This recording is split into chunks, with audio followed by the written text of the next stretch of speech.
This episode of this podcast is brought to you in part by Squarespace because it's time to turn your great idea into a reality, and Squarespace is the key. That's because Squarespace makes it easier than ever to launch that passion project, whether you're showcasing your work or selling products of any kind. With beautiful templates and the ability to customize just about anything, you can easily make a beautiful website yourself. But hey, if you do get stuck, Squarespace's 24/7 award-winning customer support is there to help you. Head on over to squarespace.com/bombcast for a free trial. And when you're ready to launch, use the offer code BOMBCAST to save 10% off your first purchase of a website or domain.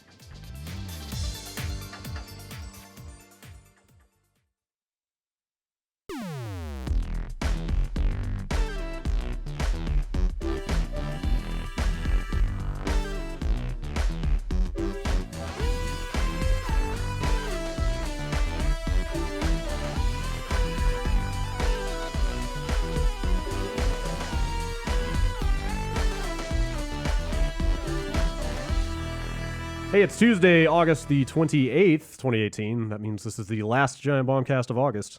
We'd better make it count. That's Holy right. smokes. Summer is over. We got to celebrate what's all things August. Yeah? Is that your plan? Yeah. Make this a good last podcast of August? What do we got? We got Heat. Okay. Not that much. We still got like a month of summer left, right? Right, but August is like, you know, the Hot August nights. hot. More like Fogust. Yep. Am I there right? You go. There you Yeah, go. that Heyo. is true. It was for almost around here. raining while I was driving in today. something Carl the Fog. Oh, that guy. Yeah. How's everybody doing? You know. How you feeling? Yeah. Let's not. How's it going over there? I don't know. Brad, how you doing? I'm not sure. Yeah. How was breakfast? Let's talk about what'd you start. Let's start. How It seemed fine. Was it eggs? It was like an egg scramble. Were the eggs left out? No. Okay. Some of the The stuff. scramble was. Some of the stuff on the eggs had been left out overnight. like quick Like what? kind of stuff? Meat? Like a sausage. I'm not 100% sure. No Okay. meat or anything. All right. Okay. If it How are was you not A, 100% left out all sure night what and on is in top of your that left scramble? out all night, that's the part. There was That's cheese in there. There was pico de gallo. okay. All right. Cheese you could probably leave okay. out. That's not gonna. Yeah, I don't know about the pico though. Pico I don't know about the cheese. Maybe. depends on the cheese. Yeah. I don't know. Was it furry? Refrigerate your food. That's Yeah, why they invented no. refrigerators. Put it away at That's night. all I'm gonna or say. just like cover it in salt, right? That's the old time, the frontiersman Yeah, way. yeah. Okay. Curing your food. Yeah, just cure Yeah, it. cure there it. you go. Feeling a little flushed. They call it cure for Right a now. reason. Okay. That's about it. What do you tell? Yeah, talk I to me don't know. about what you're going through right I don't know, now, okay. and then we'll I check think in. I'm okay. How's it feeling down there? I'm optimistic Great. You're about 50-50. that I will be here for the duration of the I thought. podcast. Okay. I'm not sure that I can actually link any time where I like ate a food and then got sick from that food. I always wonder how I long can. it takes. I I've gotten Is sick before that's probably from a food, Right. but I've never been able to say it's from this. But what I mean is, like, can you always assume it was the last thing you ate, or does it take longer than that? I guess I don't know. It can take up to 24 hours, I've heard. Really? Yeah, I've heard that as Oh, well. man. But I've definitely had it. We were talking about hot dogs and bad experiences. Uh-huh. I definitely had a bad hot dog experience, and I knew exactly. Like, as I was eating it, I could feel Yeah, I was myself just like, getting okay. sick. I'm like, this You is not kept right. going. And I'm like, I don't But you want to didn't eat this. stop I'm so eating. Did you hungry. finish it? I did. Hell yeah, you did. I It's did a hot 'cause dog. At that point, it's like, may as well keep Yeah, going. at that point, you're building you're thinking long term, because if you eat a whole hot dog that's poisonous once a day, every day, every other day, let's say, yeah. you know, you don't want to go overboard, you're going to build an immunity to hot dog poison. Plus, you already know you're screwed. You might as well enjoy the rest of the hot dog. Exactly. I totally credit, my once rampant fast food usage to building something. I'm not going to say an iron stomach, because sometimes just stuff happens. Yep. But Calloused. generally, yeah, it's bronzed. generally okay. Yeah, yeah, a softer metal, Yeah. a golden stomach. The man with the No, golden that's very stomach. fragile. You don't want that. Yeah, no, You're gonna that's punch right through that. it's a lot of Goldschlager, basically. God. So I should be drinking right now, is that what you're saying? Yeah, well, Oh, okay, that would yeah, burn it yeah. out, wouldn't it? I mean, Yeah, if you maybe just so. had a couple of shots, Or I wouldn't care as much. yeah, at least. either way. That works. Or you could attribute the vomiting to something else. Oh, Or get it out faster. Yeah. Yeah, okay, I'll be back. these are all great options. How's everybody else feeling? I didn't terrible. eat any spoiled food, so I'm okay. Okay. Yeah, I think so. Yeah. Yeah. I feel a little 50-50 as well, but Oh, yeah? yeah. Me and you, let's get out of here. Yeah, seriously. One of you is guaranteed by the end of the show to have something go down. Vote now. The Who do you odds think? are- yeah. Somebody run a poll. I'm running a poll now. Oh, no. All right. Inform us of the results, please. Will Does do. anybody play any spoiled video games? I'm here to spoil some video games. Any fresh video games? I've played the fresh video game, and now I'm here to spoil it. Do it. Let's Give talk me about the hottest ending video game spoiler. of Donut County. Did you finish? Okay. Did you finish Donut County? Yeah, totally. Yeah. Yeah. Is it short? It's yes. It's like 2 hours. Yeah, yeah. Wait. If that. Really? Yeah. It is not a long thing. Oh wow! I started it. Yeah. Is it the little kind of fake experience point meter that fills? There's stuff after that, Okay, but that's not the whole duration no, of the game. that's not the whole Okay. duration of the game. But it is not a long thing. Okay, I played Or- half an hour, and that meter was like a third of the way Yeah. full. It's so Donut County, the whole game from Ben Esposito. Yes. We had him on. HOLE. Yeah, HOLE. The legitimate Yeah, first whole game. that's right. No imposters on mobile phones. No, there's never been a golf game. Holes don't exist as Yeah. far as I'm concerned. Yeah, no, we had Ben Esposito on during E3. Yeah. And yeah, this game is finally out, and I like it a lot. It is, yeah, you move a hole around, and there's a Katamari Damacy style aspect to it where the hole is small, so you move it under small things, and everything you put in the hole makes the hole bigger. So by the end of it, your hole is big enough to take on buildings and rocks And and mountains mountains, sometimes. all kinds of stuff. And It's a fun. very simple yet Yeah. satisfying mechanic. Yeah. It's fun and physicsy because there's like a gravity to the objects, and Right. when they don't quite fit in the hole, like they'll kind of bounce out of it, Yep. and you sort of have to angle it to make stuff kind fall in. of rig it It's- around to make it's stuff fun. fall in, and yeah, There's a little bit of puzzle element too, where you can like if you suck a campfire down, smoke's going to Yeah. be coming out of Yeah. the hole, and you can use that to inflate something. And yeah. There's more stuff like that later on. You get a whole Quite a bit, upgrade that gives you an additional ability, which The is pretty catapult. good. don't spoil it. Yeah. Oh, wow. Yeah. So That's exciting. and then there's puzzle solving around that. But each area is very small and slight. Like there's not a lot of adversity you're going to encounter here. It's mostly like a laid back good time. Yeah. That looks nice and has really good music. Yeah, I really like the music. Super good presentation all around. Yeah. Like, just the little zoom in on each scene, Yep. and just It's- the graphic design title work is. I really, think it's really funny. It's Like, yeah, very I Very think funny it's very writing as funny. well. What do you- That Trashopedia or whatever. Yeah, like the Trashopedia Trashopedia, has like got all the some- writing on all the because all those like everything throwaway you suck lines up are in the hole. hilarious. Yeah, goes in the Trashopedia. There's a lot of good stuff in there. There's some good secrets. My favorite one is for the campfire. The description is an early form of television. Yeah, yeah. There's a lot of good little stuff like that. What do you think about BK the raccoon? I like BK. No, you know what? I don't fucking like BK. BK's an asshole. He is an asshole, but he's a lovable He's a lovable he's just a raccoon. little scamp. He's a lovable raccoon guy. asshole.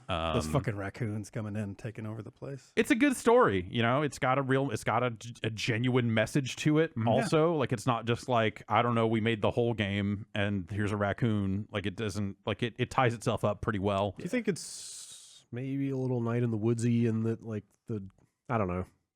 A lot of the dialogue and the texting back and forth is pretty well done. I thought. Yes, reasonably. definitely. You know, I like the characters. Like it's not like a bad facsimile of teenagers texting No. each other. Like it sort of reads as fairly authentic. I Yeah. thought I believe I think so. Yeah. to some degree. I'm not sure that I'd say teens. I might, Well, I you know might what I get mean. into, Or like kind of the mid-20, whatever. yeah. Old teens. Old teens. I mean, what I mean is it's really easy. Millennials. mid-20s. It's really easy to do bad fake text messaging back and forth. Totally. And This game does it well. This does it well. And there's a good trophy for using the one emote you have in the texting interface 100 times. I definitely when I, I sat down definitely to like play hammered that on that first for a time. good long time. I was like, yeah, this is fucking good. Yeah, it's a good time. It's not like difficult. Like, you know, I think if people are coming into it looking for like a more traditional kind of video game challenge and that sort of stuff, like it's not that. Like it's a fun story. It feels good. It's a fun mechanic. It doesn't overstay its welcome. In fact, I think like I wish that maybe they explored some of the mechanics that it does have a little bit more. Because some of the things you do to solve puzzles, like it doesn't really reuse anything, which is good. Yeah. Until when it does reuse things, it's for a good reason. Yeah. And I wish maybe there was like a little bit more to some of that stuff because the puzzle solving in it, I think, is really rewarding and fun. Things work the way you think they should, basically, is like the approach, and I think a little bit more of that would have helped. Yeah, because they get into it quickly. I think it's only like maybe the first 2 levels that are just the basic hole with stuff falling in, Yeah, and then yeah. they immediately start layering. Like, hey, here's some more stuff. Like, oh, in the next one, a snake gets stuck in there, and you have to use the snake tail to do stuff. Exactly, And then, yeah. and the next one, it fills up with water, and you Yeah. have to deal with that. Next thing you know, you're making soup and all kinds of other stuff. Yeah, there's it's fun. But also, yeah, like I finished it. I started it yesterday in the morning and finished it in the morning. Yeah. So Yeah. Same. you know, I downloaded it's it not a last night, played it straight through. totally. Yeah, Yeah, it was great. and then I went back to it because there are some trophies and stuff. There's like a kind Pretty of a, easy to get. totally. Yeah, yeah. There's one that I don't have, so Okay. pretty easy platinum if you care about that sort of thing. Sure. And yeah, I really like it. I think it's got a like I like the way its story kind of reveals itself, the way it kind of gets to the message of the game and that sort of stuff. I think is handled really well. It's not like hitting you over the head with stuff. It's like, oh, this is okay, I see. Okay, yeah, there's more to this than that. Got it. Cool. That's great. There's a message. It's not too heavy-handed. Yeah, It's nice. it is. Pleasant. I had a damn fine time. Also, I really like the concept of we're gonna deliver him a donut as a concept for we are sending a hole to your location to suck everything up in your immediate vicinity, including yourself. And BK's like just using his app to control Yeah. it. It's charming, very charming. Is Donut County the name of the donut shop? Yes, And the county and they're the in? county, And yes. and the game. Okay. It's very layered. Yeah, Yeah. yeah. Yeah, that thing's cool. Like a good donut. Mm-hmm. Or a cronut. Those are Right. layered. Oh, that's true. Yeah. Oh, those are really I don't good. like cronuts. Don't need them. What? What? I just don't need them. I don't I either, wait, but what I is- like what them. is- need donuts. It's What is that? needless complexity. Is that a croissant and a donut? It's like a donut with croissant-like layers to it. Yeah, and right? Yeah. Go up to Lee's and get one. They Yeah. got one there. Sounds Don't go okay. to Lee's and get one. Go Oh, to wait, House those- of Hey, Bagel. your stomach's already fucking shot, Yeah, man. might Go as to well. Lee's. Might as well. Get that questionable soup. Yeah. Yeah, I don't know. Like regular donuts are fine. They're fine, but with a cronut, you just I feel like flaky- a cronut is not croissant-like enough for me. It doesn't feel like they've done enough to it to make it worthwhile. For the amount of falling over themselves people were doing about Yeah. cronuts. Oh, yeah. For, Well, that's when right. the They were cronut like, craze that's right. They were all trendy. started. People were like, Yes. "Oh my god, cronuts!" Yeah, and I then there was like fucking whatever, man. It's you know, they're fine. cran cakes, Yeah. croffles. There was a whole just- crepes. There's yeah. a whole thing. It's great. Just a nice flaky crepe. Yep. Mm. Mm-hmm. Get it from the cart at the street. What do you got against crepes? Sissy food. I don't know. I don't give a shit. Crepes are pretty good. Crepes are fine. Real men don't eat crepes. that's right. Quiche, What's a quiche anyway? diet soda. How do you even spell diet soda? I have an issue with some fancy donuts. So when I went to Portland 2 weeks ago, we made a quick stop. We stopped by a fancy donut shop, and Which one was it? Donut County? Blue Star. Oh, so Donuts? Okay. that's the real one. Yeah, that's the real one. And we have our fair share of fancy donut shops here in the Bay Area. Sure. I went to And- one in San Jose not that long ago. and it was Voodoo. Yeah. Yeah, or Voodoo Donuts. Psycho. Psycho Donuts. I think Psycho. it was a terrible The experience. stalest cereal on a donut ever. Yeah, Ugh. and like mostly empty. You know, I didn't get there in the morning, so they had like 6 fucking donuts in the place, and those have all of been them looked sitting like there. fucking done up 10 different ways. And he's looking at all this looks like shit. And the woman, she was like standing behind the counter, just could not be more fucking bored, just top to bottom. It was just like, what the fuck? Anyway, yes. So I had a PB&J donut thinking like, all right, I like jelly-filled donuts. I like peanut butter. Mm-hmm. And I bit into it, and it was spicy. Whoa. What? Spicy jam? Something got mixed up. I don't know. They Lines got crossed. and then I had a friend's PB&J donut, and that was also spicy. Yeah. And What? it wasn't the jelly. I think it was like the peanut butter powder around it. And I started thinking like, maybe I have a peanut allergy now because I'm in Portland. I don't know. I started freaking out. I sure didn't mean poblanos and jam. That's completely possible. You That never- could have been yeah, the PB. They never spelled it They out. never said yeah. peanut butter. Yeah. I also had an olive oil donut, and That sounds okay. that wasn't bad. Hmm. That wasn't bad. Like a savory donut? It was like olive oil and orange, Hmm. so it's like a nice sweetness. Okay. And then I had their glazed donut, and if you fuck up a glazed donut Mhm. or don't do it well, it's weird. And that had a hint of cardamom. No. Yeah. No. I can't get down. No, with it. man. No. Like that's if I ate donuts all the time. If I Yeah. was coming to you like fucking 3 days a week, I'm donutting the fuck up. Mm-hmm. Then I would be like, I need some next level donuts. We need Yeah. to get fancy with these donuts. Yeah.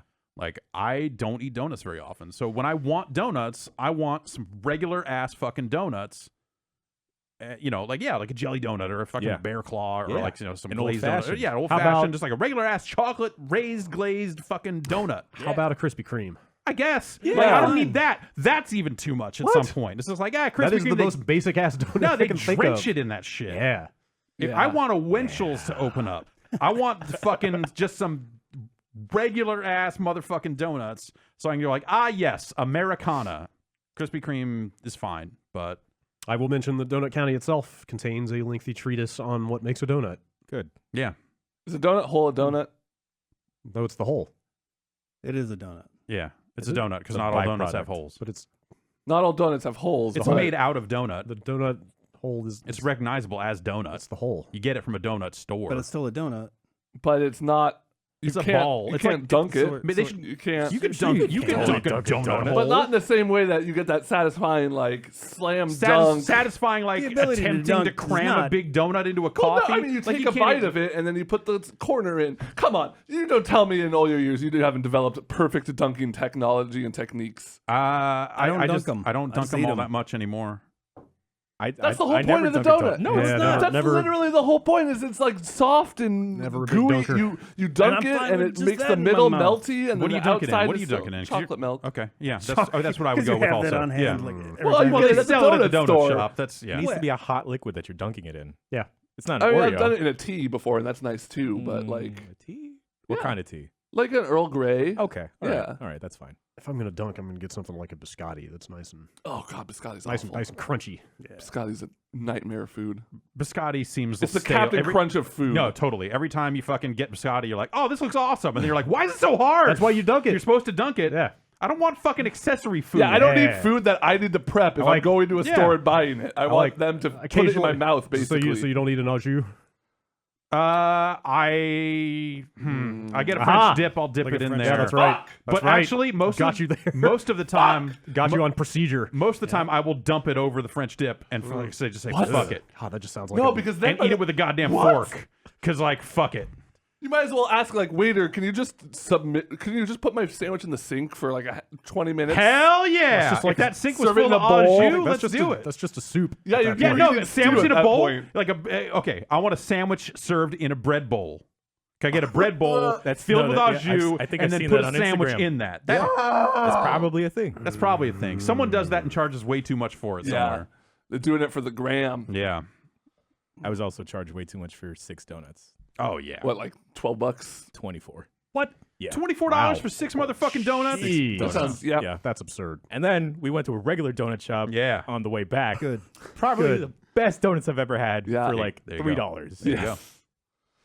God damn it. I want donuts from a place that also sells Chinese food. Yeah. I don't know if that's like a nationwide thing It's or if not. that just happens in It's just out California, here. but It's good. that's what I'm looking for. I want to get my scratch off tickets, some chow mein. yeah, and some fucking vape Chow mein, juice. chow mein and donuts is honestly such a good combination. And you revealing to me that it's not a nationwide thing is a travesty because I gotta go. Yeah, not going well. What else did you play? Dragon Quest 11. Oh, The 11th Dragon Quest.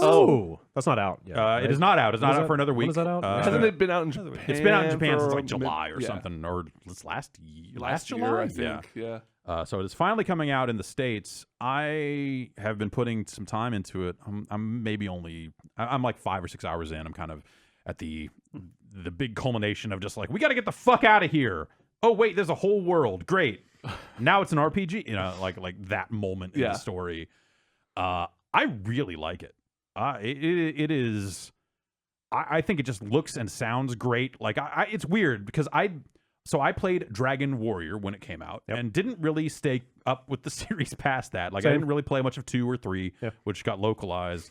And then it wasn't until like 7 that it finally started coming out here again, right? Yeah, I think that's right. Um, 7 was a huge deal when yeah. it came out on the PlayStation. Everybody was Right, like, "Holy yeah. shit, it's a Dragon Quest!" Yeah. And so I didn't really play any of the other Dragon Quest games other than the first one, which I really liked. And somewhere along the way, I developed a real affinity for those fucking slimes. Yeah. And so And the music. yeah, And, like, and the the save- music, the and save the screen save screen music. and all that stuff. That was the revelation when Dragon Quest Builders came out, because Yeah. I'm the Yep. exact same way. Totally. I played. Well, I think I reviewed 7 for GameSpot. Okay. But Yeah. like nostalgically, the first one is the one, right, and it's one game from what 25 years, 30 years ago, totally, almost. yeah. So like for the music and the slimes and all that, all the trappings to have stuck Yeah. with us for that long, it's kind of weird. How do you feel about King Slime? The Slime King. King Slime's fine. More of a metal slime I, guy. you know what I Slime. don't like? Heel slime. It's like a floating. It's like a Is jellyfish, it like more yeah, it's like and it can heal. it's a motherfucker. So it's a motherfucker. Yep. She slimes. Starting to fight those. Metal slimes are scary though. Oh yeah, metal slimes are a What problem. are the ones that That's have the tentacles and stuff? Heel slimes have tentacles kind of hanging down. Yeah. Gross. So I just like I started the game up. Like I saw it prior to E3, and I looked at it and I was like, this kind of looks great. Yeah. Like the visual style, the music, the way it all came together. It was just like, this game just looks fucking fun, man. And It's very similar to the Dragon Quest Warriors. Same look of same, it. yeah, the look of Yeah. it, and the sounds and everything as well. yeah, I mean, it's a great representation of the Toriyama style. Yeah, it's because you like Dragon Ball now. Yeah, like I caught myself in a moment there. I was like, "Is that why?" Like, no, because I saw that before I started watching it, and so Okay. I he saw the even- game and was like, "Okay, this is still cool." Is he even still involved? His name is right on it. That could So mean, I- that yeah, could mean no, a lot I- of things. I'm not He gonna- does like I'm a not little gonna sketch say on the one way or napkin the and other, yeah, but- Jim to Davis's them. name is still on Garfield. Yeah. So I can't tell you one way or the other. But yeah, I just the first time I saw and fought a slime, like all of the enemies in the first 2 hours of that game, I felt bad about killing them because of how fucking cool they Yeah. looked.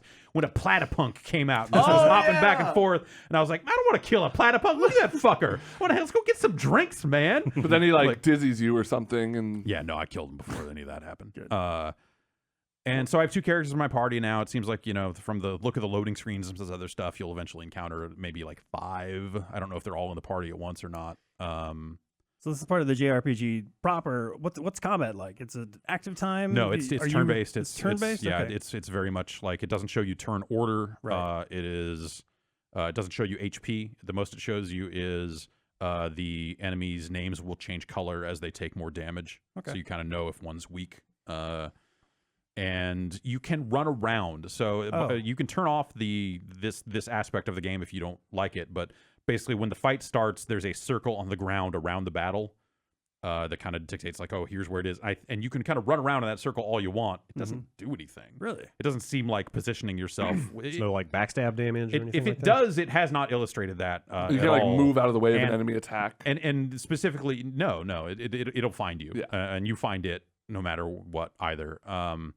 And so it's not like, oh, if I am too far away to attack, like that's not a concept. The attack animation is you leap forward and strike and then leap back. And even in the options when it lets you turn off that kind of camera control stuff, it even says there like, this has no effect on the battle. Weird. If you turn it off, you can still flee and do all the stuff you want to do. So I assume that means that there's no real benefit to running around if they're saying, hey, you could turn it off with no penalty. But I maybe I need to experiment a little bit more with that before I say definitively. But yeah, it's menus. By default, you don't control the other members of your party. You can opt to if you like, but you can also set tactics for them, like fight all out or fight intelligently, or like use your MP wisely, basically, or don't use MP at all, or whatever. It's got team up moves, these pep powers. So if you both there's it seems like you have a chance of pepping up. It doesn't seem like there's a meter that fills, but it'll last across multiple battles, and you'll get the glow and do more damage. So if you have 2 characters that are in that state, there are team up attacks you can then use. Sweet. And yeah, I really like the look of the characters, and the soundtrack's really great. And the story is fine. You're the reincarnation of the luminary, and you're raised in this village, and you're just some kid who washed up on shore one Of course day. you are. But wait a minute, you're a big deal. Do you have amnesia and or a pendant? There's a pendant. Okay. There is definitely a pendant Okay. and a letter from your real mother that you Okay. get when you come of age Okay. that fills you in on what really happened. Spunky sidekick. The first sidekick is a rogue Okay. who is, I would say, puckish. Has anybody said anything about Erdrick yet? No. Okay. I don't. All right. There may have been one line alluding to the ancient Erdrickian something or other. I don't remember for sure, but So it's like, it sounds like just a good standard JRPG, like nothing, nothing totally. It's super radically it innovative. feels throwback in a Yeah, way. okay. You know, and I'm like, I don't I'm know, not like- some genre expert, so I'm not Yeah. going to tell you like what it does or doesn't do compared to other recent games. But I will say that like the turn-based combat, all that sort of stuff, feels. You know, and the use of the music and the design of the enemies and the look of it and all that stuff feels very intentionally designed to be sort of a throwback in some of those ways. Yeah, I mean, I was thinking how like Ni no Kuni 2 has like the kingdom building that is like Yeah. kind of a separate thing from most Right. of You do the get genre. you do get an item called the fun-sized forge, Okay. and so you can craft equipment and stuff, which is kind of cool. You're finding materials all throughout the world, and okay. whenever you set up camp, you can. And there's a little mini game associated with that, where if you do it properly, it could be that item plus 3, or plus 1 or plus 2, or you know, if you fuck it up. Yeah. So here's a question: Is there? So I assume there's like an overworld where you travel from like town to dungeon Yeah, and stuff totally, like that. Random enemy encounters there, or do you see? It's not random. You see them, and if they see you, they will either run away or run up on you, depending on your level relative to them. And there's a preemptive attack. So if you run up to them and hit the button, you do a little damage before the fight starts. Good. That's what I like to hear. I have almost zero patience now left for just completely straight random? encounters. And they'll respawn pretty readily. So like I was just in an area and I was like, you know what? I just want to fight. Like I'm gonna over level like right out of the gate. As soon as it put me in the world, I'm like, I'm just gonna fight a bunch. Yeah. And like gain like 2 levels out here. There's a skill system. You're earning points to unlock panels. Oh, you mean you're going to raise for a while? Yeah. That's what people I knew used to call it back before. I'm gonna do some raising. Back before Raise and grind. back before grinding was a thing. Yeah. And so as you're clearing out those enemies, more will just kind of spawn in. So it felt like you were never like clearing an area out of enemies. There was always more fights to have. How does Ni no Kuni handle it too? I mean, Same thing. like you see the enemies, you can. Yep. And if they're lower level, they'll dodge you. Higher level, they'll chase after you. Yeah. I am really enjoying it. I think it just for me it really has just been the design of the enemies, like a little crab with googly eyes with drool coming out of his mouth, and he's like and just like there's just How are you going to hit that thing? I fucking clobbered the fuck out of it. You find a little mole guy with like a shovel and a hood. Like not Mr. trying- Rossetti, like Kind of. No, I'm trying to there's remember all my favorites from Dragon Warrior Monster. there's a hammer. What's his name? Hammerhead. It might just be Hammerhead, but I don't think that's it. Hammer Hood, it might be, because it's a little guy with a hood and a big old hammer. Maybe I was mixing the two guys up. I fucked that guy up. Yeah, I like there's that guy. a sham hat witch, which is a pig or a boar, with tusks, wearing a witch's hat. Ooh. Yeah, very good. Yeah. And when they defend, they'll like lower the hat down around them, Oh, that's so cute. kind of shiver a bit.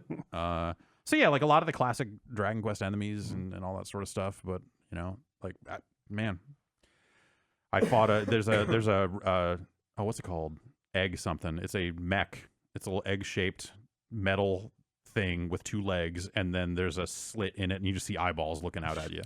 And I got to a dungeon where there was a glowing one of those, and after I won the fight, I got to get in one of those and run around, and you can jump really high when you're in it. And I was like, it's a good fucking game. Yeah. It just feels nice, looks great. Like it's very traditional, and like for me, a lot of the make or break stuff, like the stuff that would normally push me away from games like this, like it is very specific stuff. It's the 2 things I don't like about RPGs when they do it, and there's more than 2, but the 2 that can usually kind of break me from a game are if and I don't know if there's been a game that has done this for a long time.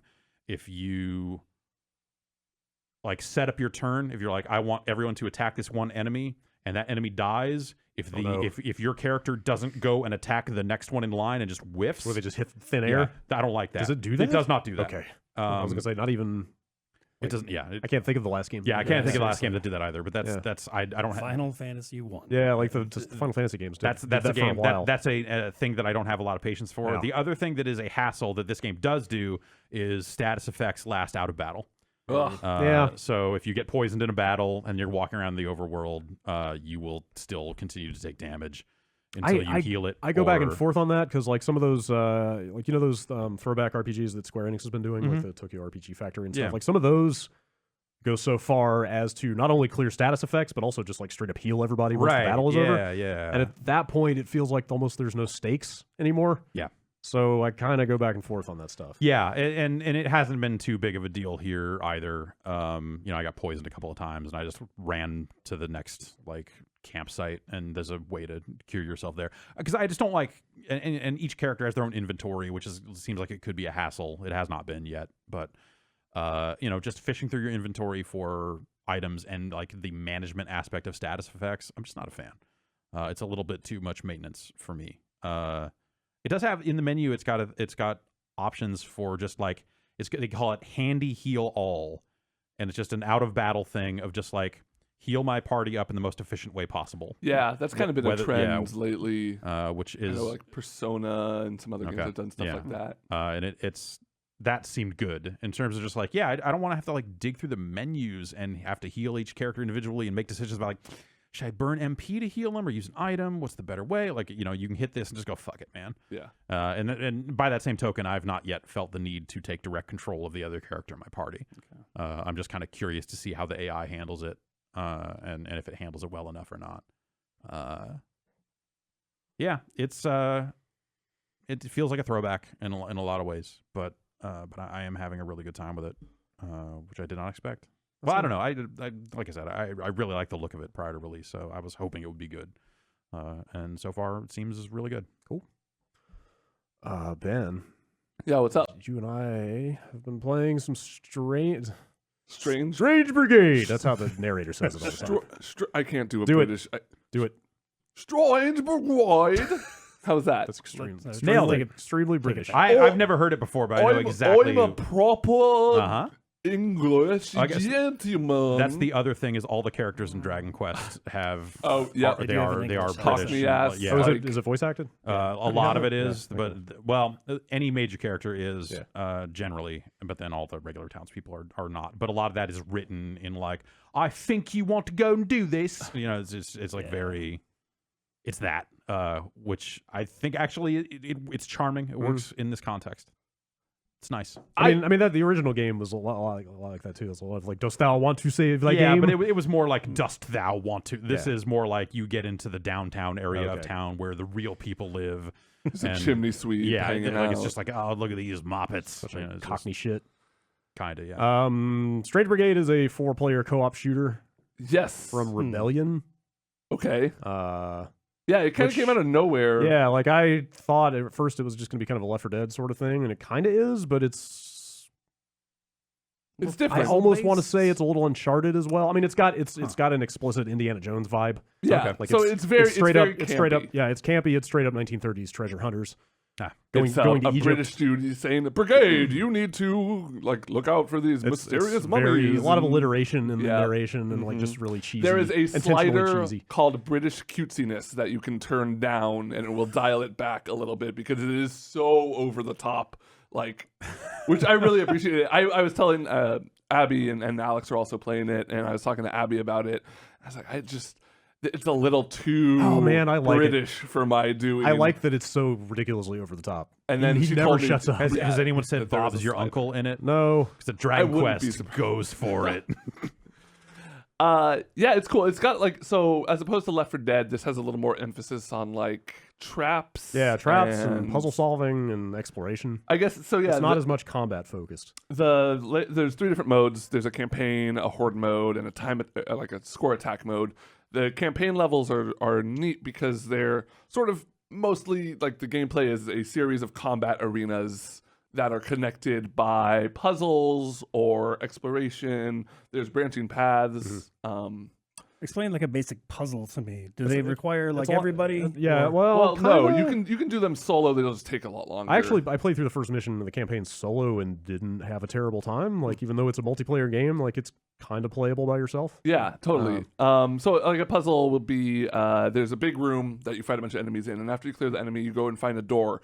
And there's 3 symbols on it, and when you shoot the symbols, they change, and there's 3 different symbols on each of the thing. And so you have to look around the room to find the 3 correct symbols, enter them in, and then shoot the middle panel so the door opens up. Okay. And the symbols will be hidden around in kind of you have to sort of peer up. At or weird angles. A snake puzzle where it's you have to pipe dreams. Pipe dreams. You literally play pipe dreams on some of the doors to open them. Yeah, stuff like that. So and there's there's a pretty decent variety of the puzzles. I've Yeah. only played the first 3 levels of the campaign, and they repeat a little bit, and then there's stuff like cats. Yeah, there's like 6 cats. 6 cats in every stage, and little cat statuettes in every level. they make a little meow sound. So whenever you hear a meow, you like look around and try and find a little hidden cat, shoot it, and if you get all 6, you get a special item at the end. Also, the narrator really hates cats. Like, Yeah, every and time my you shoot one of those character- I things, don't know about like, your he character. really just So when you turn the British cutesiness down, Yeah. is it just that they record multiple types of dialogue, or is it just less narration? So you get yeah, so you does it get, turn it off? Is it just reduced talking, or is it yes different lines of dialogue? It is reduced talking. You still get so whenever you find a new enemy, basically they'll do a little cutscene where the enemy stumbles in and the narrator says something very alliterative about the enemy, like mysterious mummies manifest and blah blah blah, and that's all stays. But then there's instances where characters will be talking to each other and just be very British cutesy with each other and stuff like that. So that gets reduced a little bit, and the narrator talking about what you're doing in battle you can just reduce that straight up. Okay. Because he's chiming in every 20 or 30 seconds if you leave that slider at default. Yeah. Which I find endearing. Can you turn it up? Does it default to? I don't know. Like how many levels? It starts at max. I think Okay. there's like 4 levels of Okay. it. And do they describe what each level does differently? Like, No, I think it's just like crazy. That's that's cool and I think it's weird. It's is very very it's very self-aware that they put that in there. gameplay wise. I really like how it feels. It's It's got shooting some is solid. cool guns. Yeah, you get you get single-use gems that you can equip on your weapons that have different modifiers. Like this gun now sets enemies on fire when you shoot them, or stuff like that. And as you're progressing, if you're so the puzzles aren't always mandatory. There's a lot of like hidden puzzles and stuff like that, Yeah. which will get you collectibles as well as gold. And you'll come across chests that you can open for 500 gold, 1,000 gold, and they'll have a single-use gun that comes with like X number of rounds, and when you're done with it, you're done, and stuff like flamethrowers or grenade launchers. So you get some variety there. 4 different characters, each with a different passive and active abilities, kind of like Destiny-esque abilities that can change. Like Abby had one where it was like the I'm super strong and I can just punch a bunch of dudes. My guy shoots a bunch of bees out that kind of kill enemies randomly.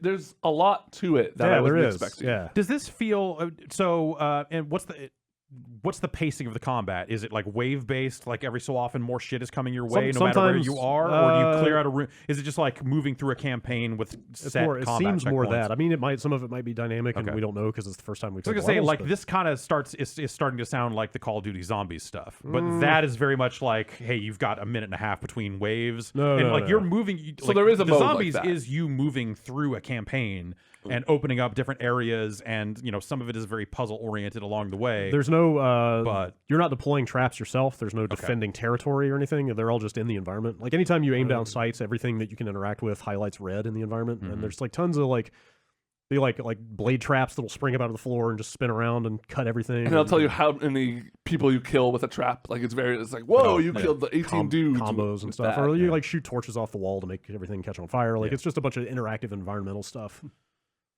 Zombies kind of has some maybe of that. maybe it's not, similar. I don't know. Yeah, I wouldn't say it's completely different. But as far as the campaign goes, there'll be maybe like 5 or 6 total big combat areas, and then a couple little or smaller ones interspersed with like you fight. Yeah, a you'll fight couple some enemies dudes. like at moving from place to place. Good enemy variety. Yeah. It's Ancient Egypt themed, so most of the enemies are kind of these like sluggish zombies, but then there's faster guys that'll like roll at you, and you have to kind of be on your toes constantly. If you're playing single player, I found myself kind of consistently getting hit from behind.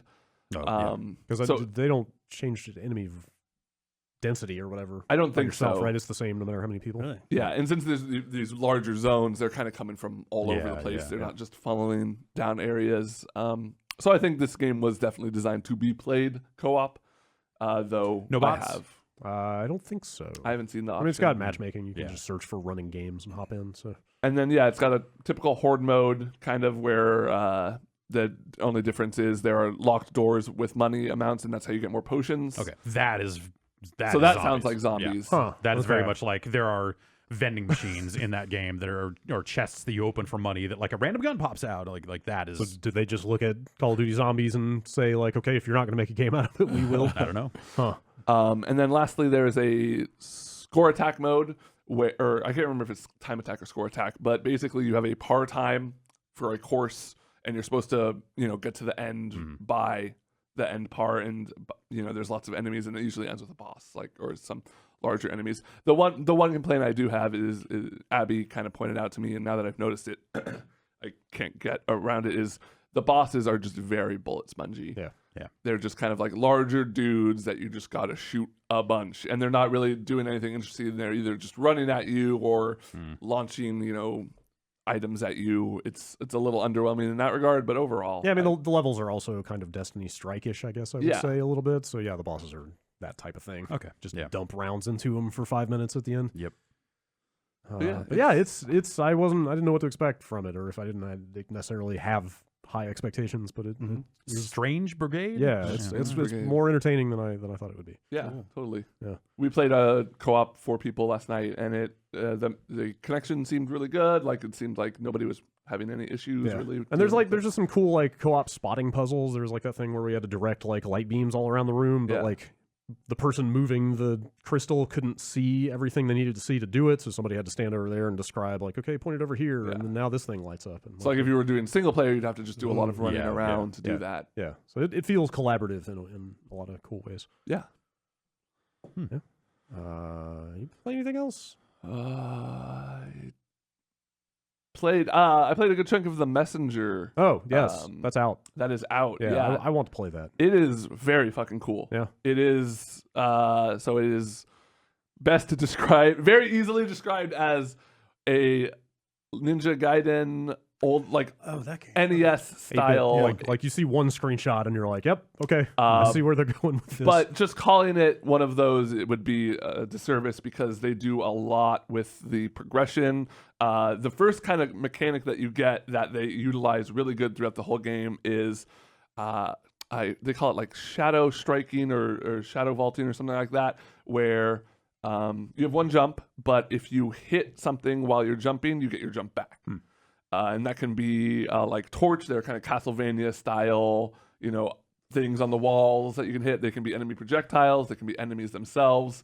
And so if you're good with that, you can kind of stay off of the ground, depending on, the loadout, the level. And as the levels get harder, they kind of encourage you to do it more. But you can be off the ground for a while, just kind of hit, jump, you're spacing everything. There's a wall climb. I unlocked a grappling hook. So, and that was 5 or 6 levels in. So it seems like there is a lot of progression. There's a lot of cool item variation. It feels like the controls feel like an NES game in a way, like that tightness kind of that lends itself to it. It's a weird blend between 8 and 16-bit. It's not quite fully in either, but it's kind of rides the line between them. Was there any kind of dramatic shift in that game that you've encountered yet? I feel like I heard that hey, it was one of those hey man, this game goes somewhere. Yes. Okay, I just wasn't sure Yes. if you had seen anything like It- that. it's yet. pretty straightforward. They sent over a preview guide with that preview code you guys did a couple weeks ago. I didn't look at it because I didn't want to know what it was, but there was a list of stuff in the guide that said, "Hey, don't show this, or this." Yeah, I would So say I got, so we did an unfinished, and that was probably 5 or so levels in. And aside from just unlocking more abilities and going down the tech tree, it seemed kind of samey. And then it does have some fucking stuff that goes places that I really think it's worth experiencing. So in terms of level design, or Level design, and just the story is cool. It starts out very cheesy. You're in a ninja clan, and you're waiting for the great warrior from the west to show up because he will put an end to the demon world. And then, of course, shit goes wrong right before he shows up, and he shows up and tells you, okay, I need you to get this scroll up to the top of this mountain. It's your job to bring this message to the dude who lives on this mountain. And as you start to go there, you start to realize not everything that you think is true. And but they do a good job of mixing it up. I'm not done with it. I honestly have no idea how long it is at this point now with the recent stuff that they've changed, but it's very cool. Very, very. It seems like one of those games that you can just pick up beat in, I would say it's probably not longer than 10, 12 hours. Is it totally linear? It's just stage. Yep. No hub, no backtracking or anything. Nope. There's like a little, when you go to like a save zone, there's a shopkeeper who you can, work up an upgrade tree, and he has stories and stuff. You can talk to him. There's some funny dialogue in it. He tells you about the bosses of the stage. Like one example is you walk up to him and it's kind of like a very obvious, like, this is the part before the boss, because there's 2 torches and one drops health and one drops like mana for your shurikens. And you talk to the guy, he's like, this room looks pretty symmetrical and you're getting some health and mana here. I wonder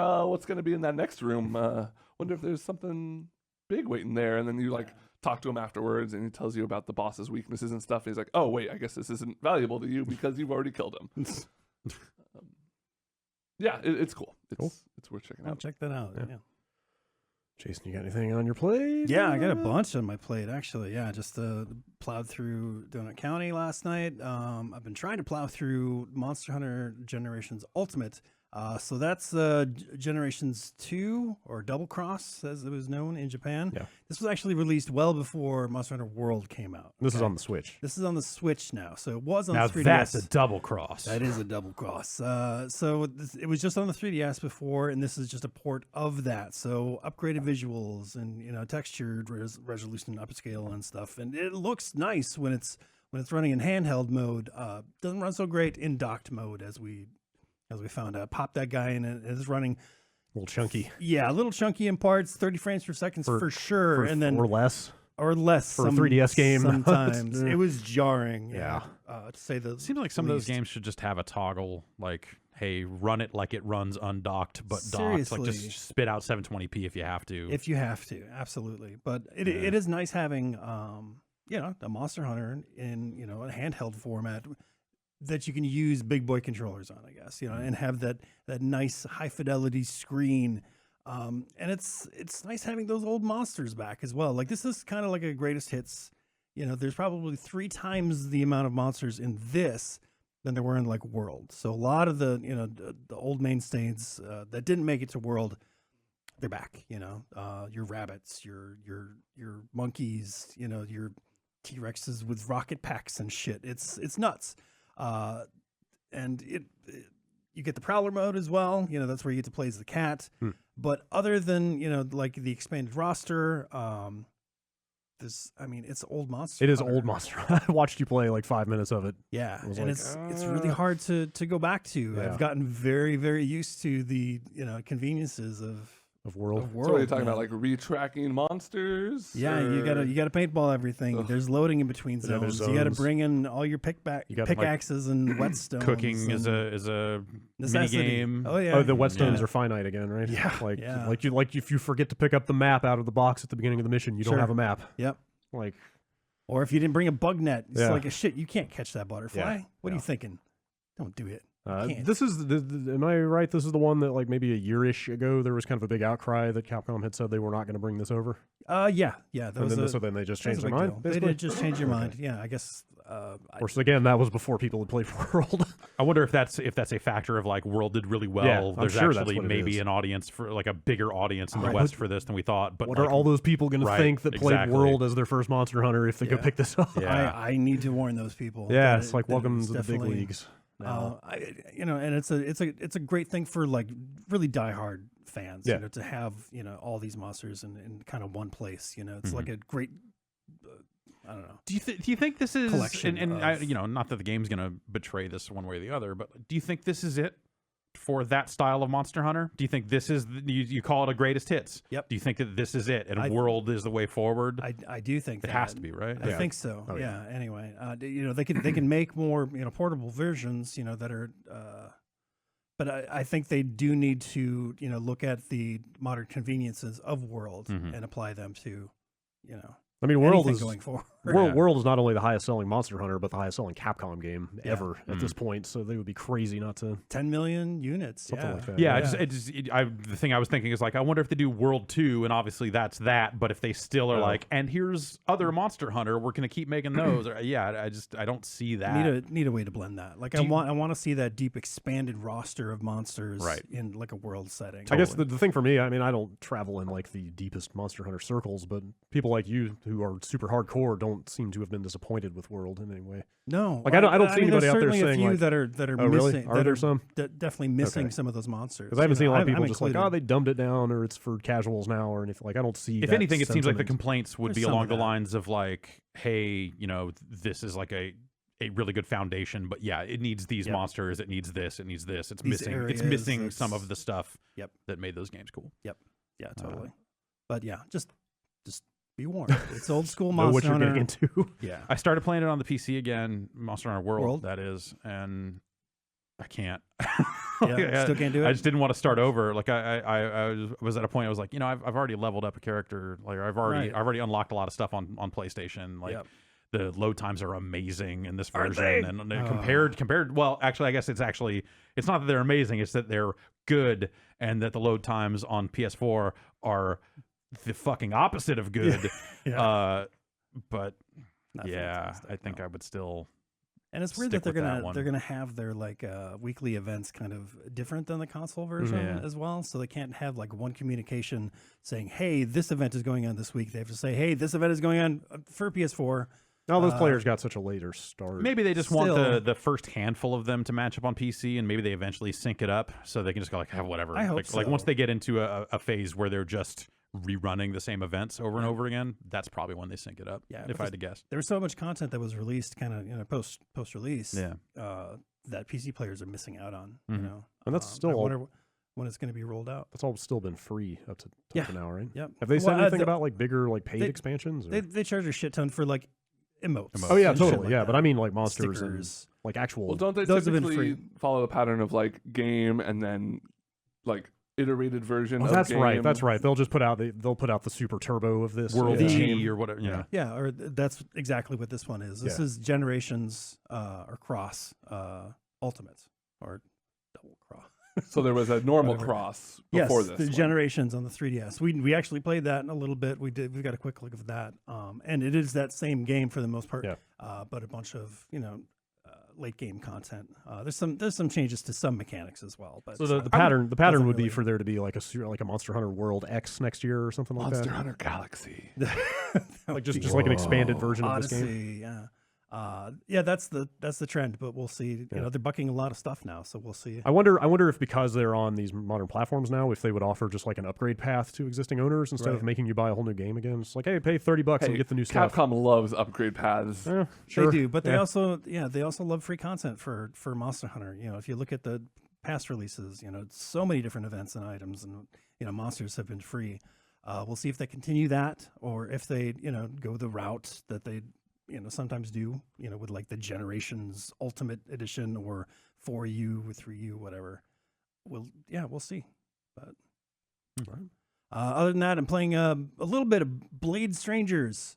We've been talking an awful lot about like indie compilation, like Shovel Knight's in this game now, and Shovel Knight's in that game, and this is another one of those games. Shovel Knight in this. Shovel Knight is Okay. definitely in this. So is like Isaac from Binding of Isaac, Okay. the dude from like Cave Story. Real quick, did you see that Shovel Knight's getting its own like local couch co-op edition? Oh god, They put That's Shovel Knight in it. that might be pretty cool.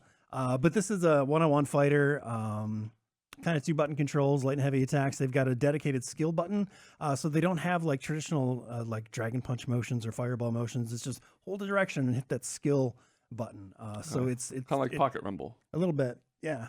So it feels like a very like entry-level fighter.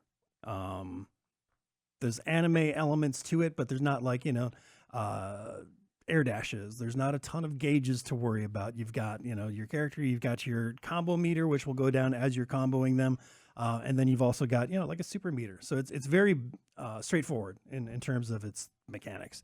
It's got like a chain attack on lights that you can cancel into a heavy attack and then a special. So everything kind of flows out nicely. It's animated pretty well. It's got a weird ass roster. Like it's got Umehara. What the hell is the girl with the Mahara backpack? Kawase, the grappling hook. Yeah, thing, right? it's got her in it, and she's like, Does she do some scorpion shit? she does some shit. She for her super, she brings out these 2 knives. Okay. and she just like starts stabbing the shit out of her opponent, and like it blacks it out, and like there's this evil face that shows up, and it's scary as hell. I didn't know that girl had that in her. Wow. That's Wow. crazy.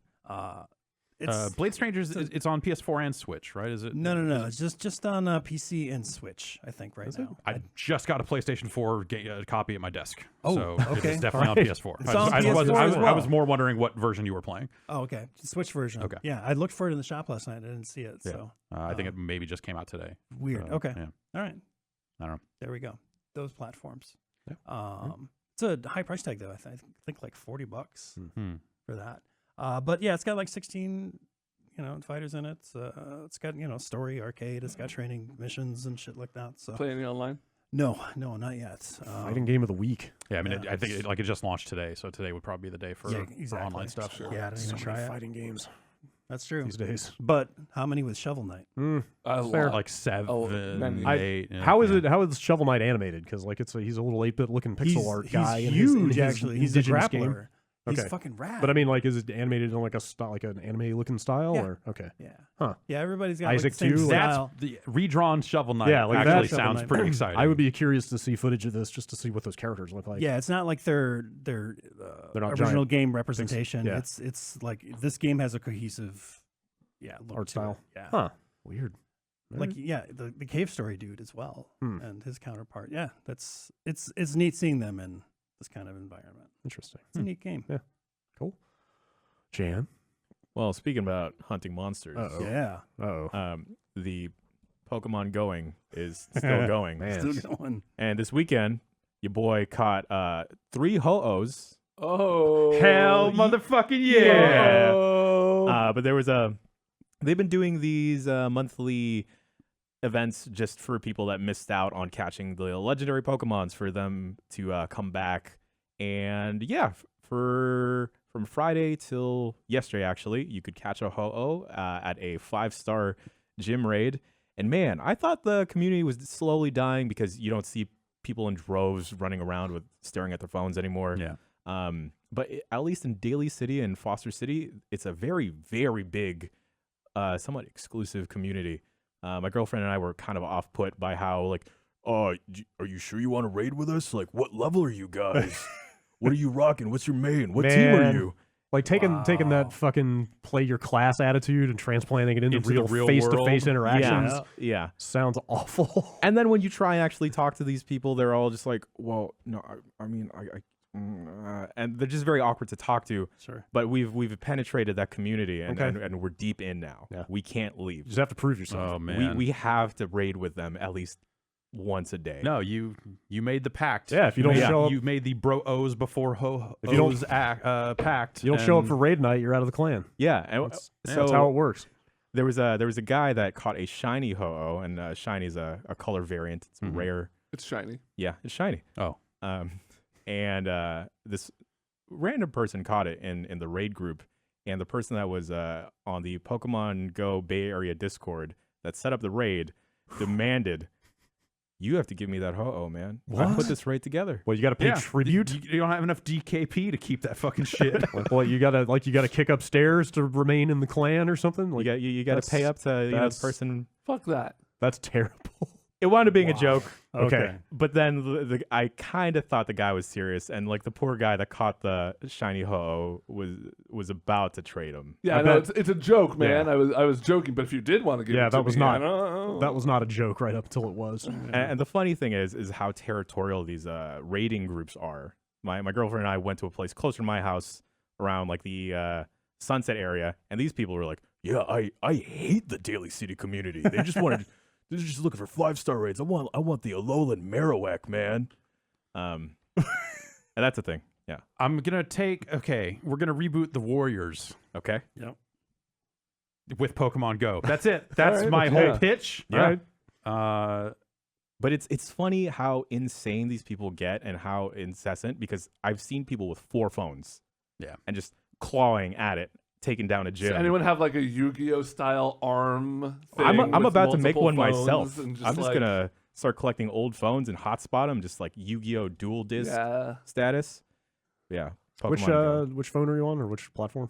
Go. iOS. Okay, Uh, because like, can't you on Android? Can't you just like run an emulator and spoof your GPS? they Oh, they totally. they And have just they get have everything? banned, yes, but they have there have been cases where they've banned people from playing the game using that sort of stuff because you can spoof the GPS. Oh, so they can, which has catch actually you. led to people with complaints about just like accessibility of just like, oh, my kid can't travel, is incapable of this and now cannot play the game because you've banned him completely because we were spoofing GPS. It was the only way for my kid to play this game. This is a fucking terrible. Like it's I don't. That's a.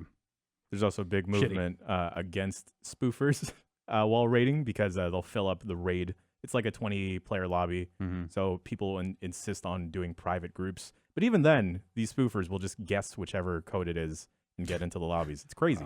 Pokemon Go's insane. Better OPSEC is what you need at that point. I got to get out. Yeah. I got to find a way No, out. that's you gotta keep going in. Yeah. All right, I'm a You building. have how- to on go this. deeper and report on Like, it. how weird is that when your 20-person lobby fills up and you look around and there's like 6 people standing there? That's happened. It's like super creepy. And like I'll ask, like, do you have multiple accounts? Are you playing on multiple phones? Yeah. And it's just like, everyone has like one phone, but the lobby fills up. Yeah, ghosts maybe. Yeah. I'll build Like a myself a Gengar. streaming backpack and then just report on the floor. There you go.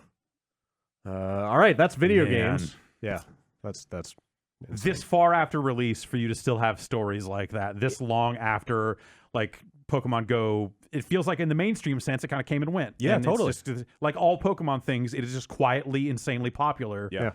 But man, that's almost scary. Yeah, there was a person that recorded the whole group of people, someone walking by in the mall, And gave like, it to the cops. yeah, Yeah, good for him. Like, hey, Yeah. just these are the people. These are These- they. We actually had a security guard say, like, you guys can't stand around here. You have to move or buy something. And then because I'm a somewhat decent human being, I was like, all right, I'll buy a cookie after this. Just let me stand here for a second. Yeah. Everyone else was like, no, I'm gonna catch this. It's my over. right. It's Yeah. my right as a Poke hunter to Pogoer.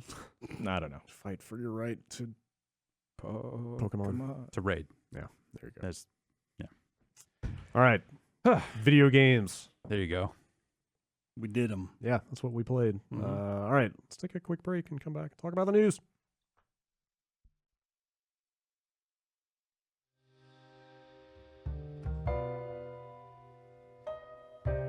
Hey friends, everyone knows about the risks of driving drunk. You could get in a crash, people could get hurt or killed, but let's take a moment to look at some surprising statistics. Almost 29 people in the United States die every day in alcohol-impaired vehicle crashes. That's one person every 50 minutes. Even though drunk driving fatalities have fallen by a third in the last 3 decades, drunk driving crashes still claim more than 10,000 lives each year. A lot of people are unaware that driving while high can be just as dangerous.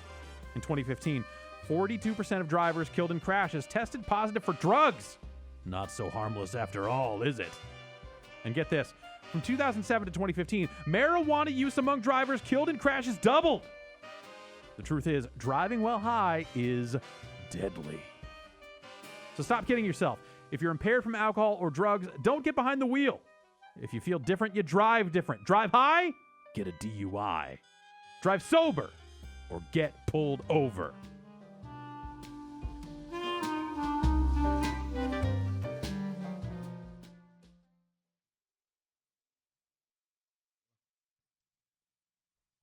Time for the news, Brigade. What do you think? Yeah, that's pretty good. Is that good? That's pretty good. Let me go to the master here. Rod Shoemaker. I and check friends. in with the authority on. You need the time needed to hit a little harder because Okay. the first word needs to like, oh shit, he's talking. Give me to help me out here. Time for the news brigade. Okay, there you go.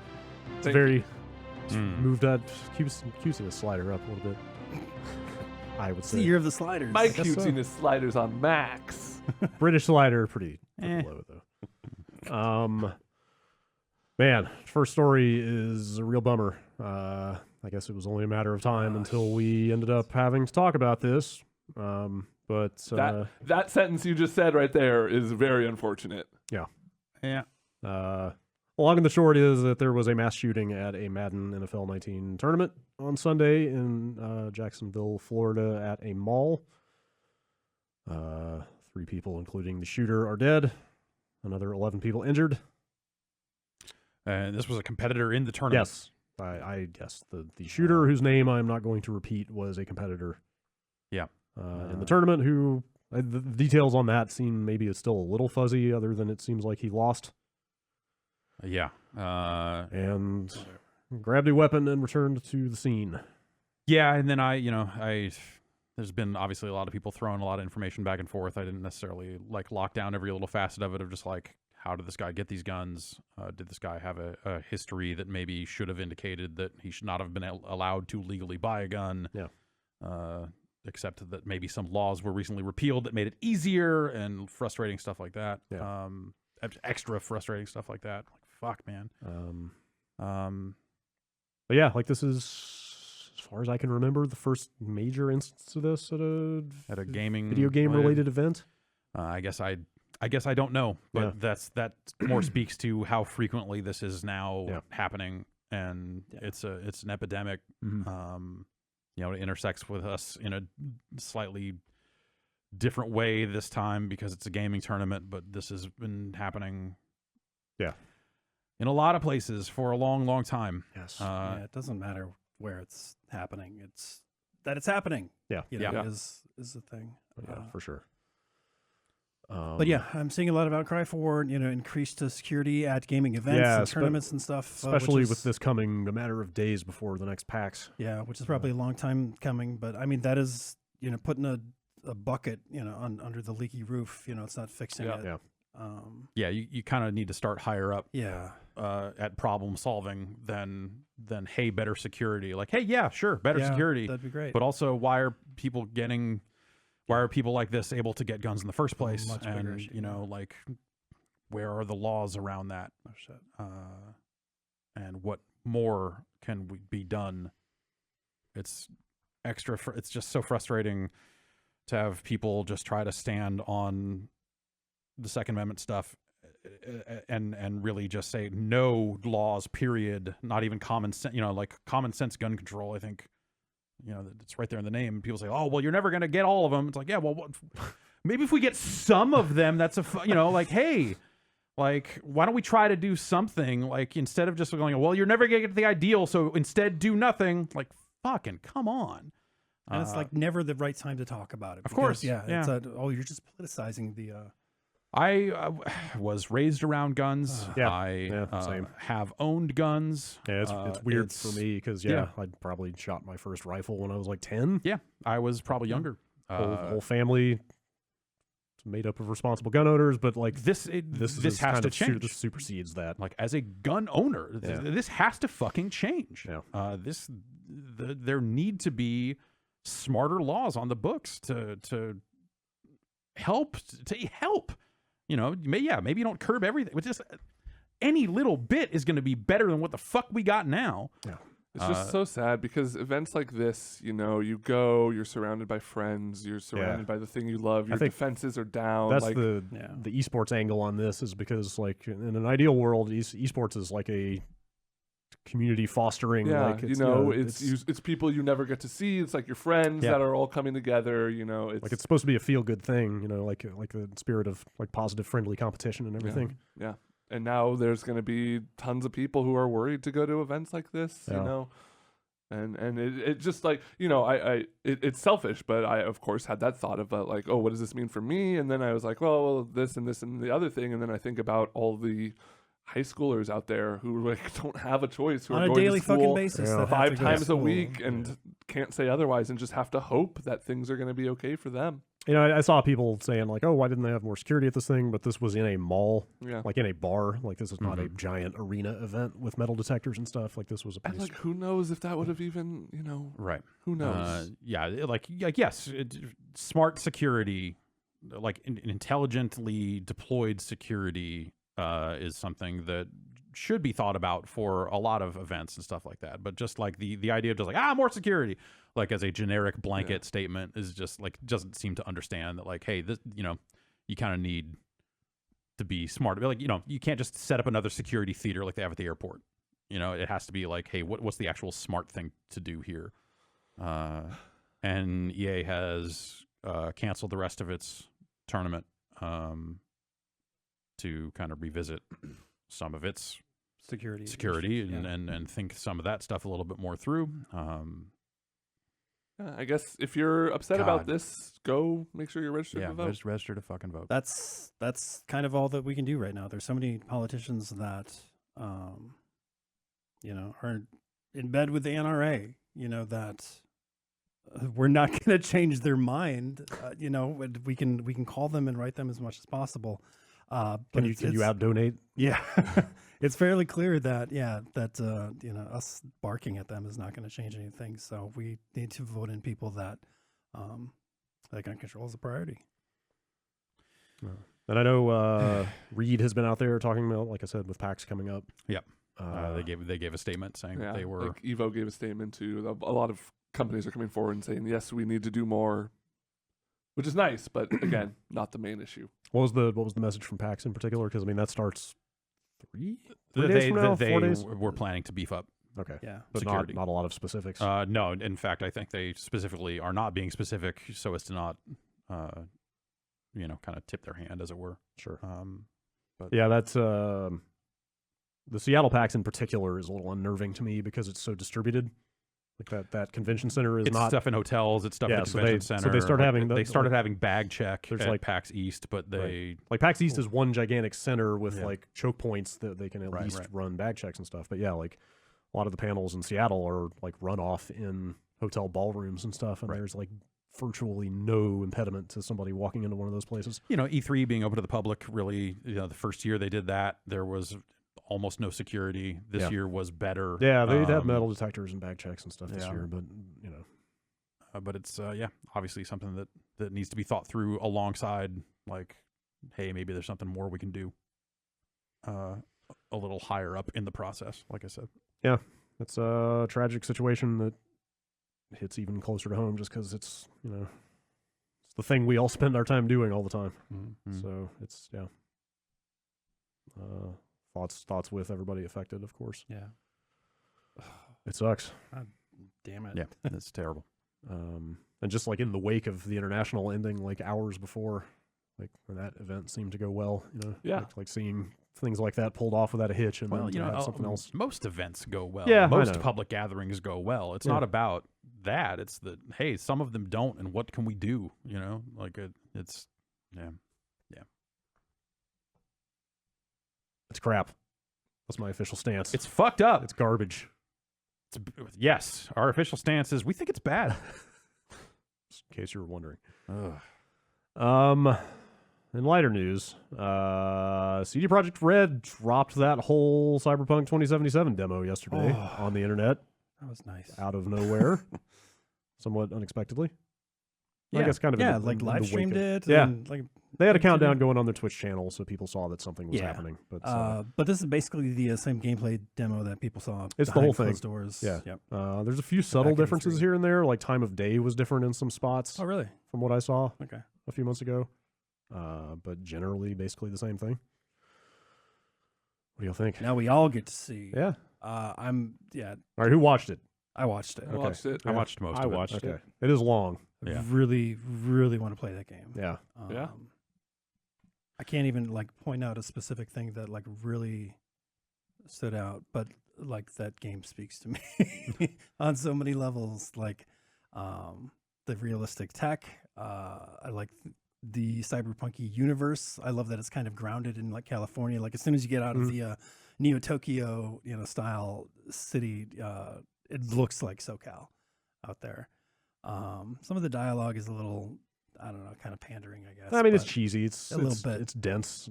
And I think over some the of top. did they have that same VO in the I mean, it was presentation you saw? a live Okay, it was guy standing there with a microphone, basically saying the same stuff. But some of that stuff, it was a when they're little- like, this game is mature. It's Yeah, like, yeah. I mean, Yeah. the narration you was a should little. say it's likely to be M-rated because what you're showing. It was a little over dramatic the way Yeah. that they did it for this recorded Little video, bit, whereas but it was whatever. just a guy standing there talking Yeah, at E3. But Shit, that opening sequence when the trauma team came Yeah. in. Oh, Yeah.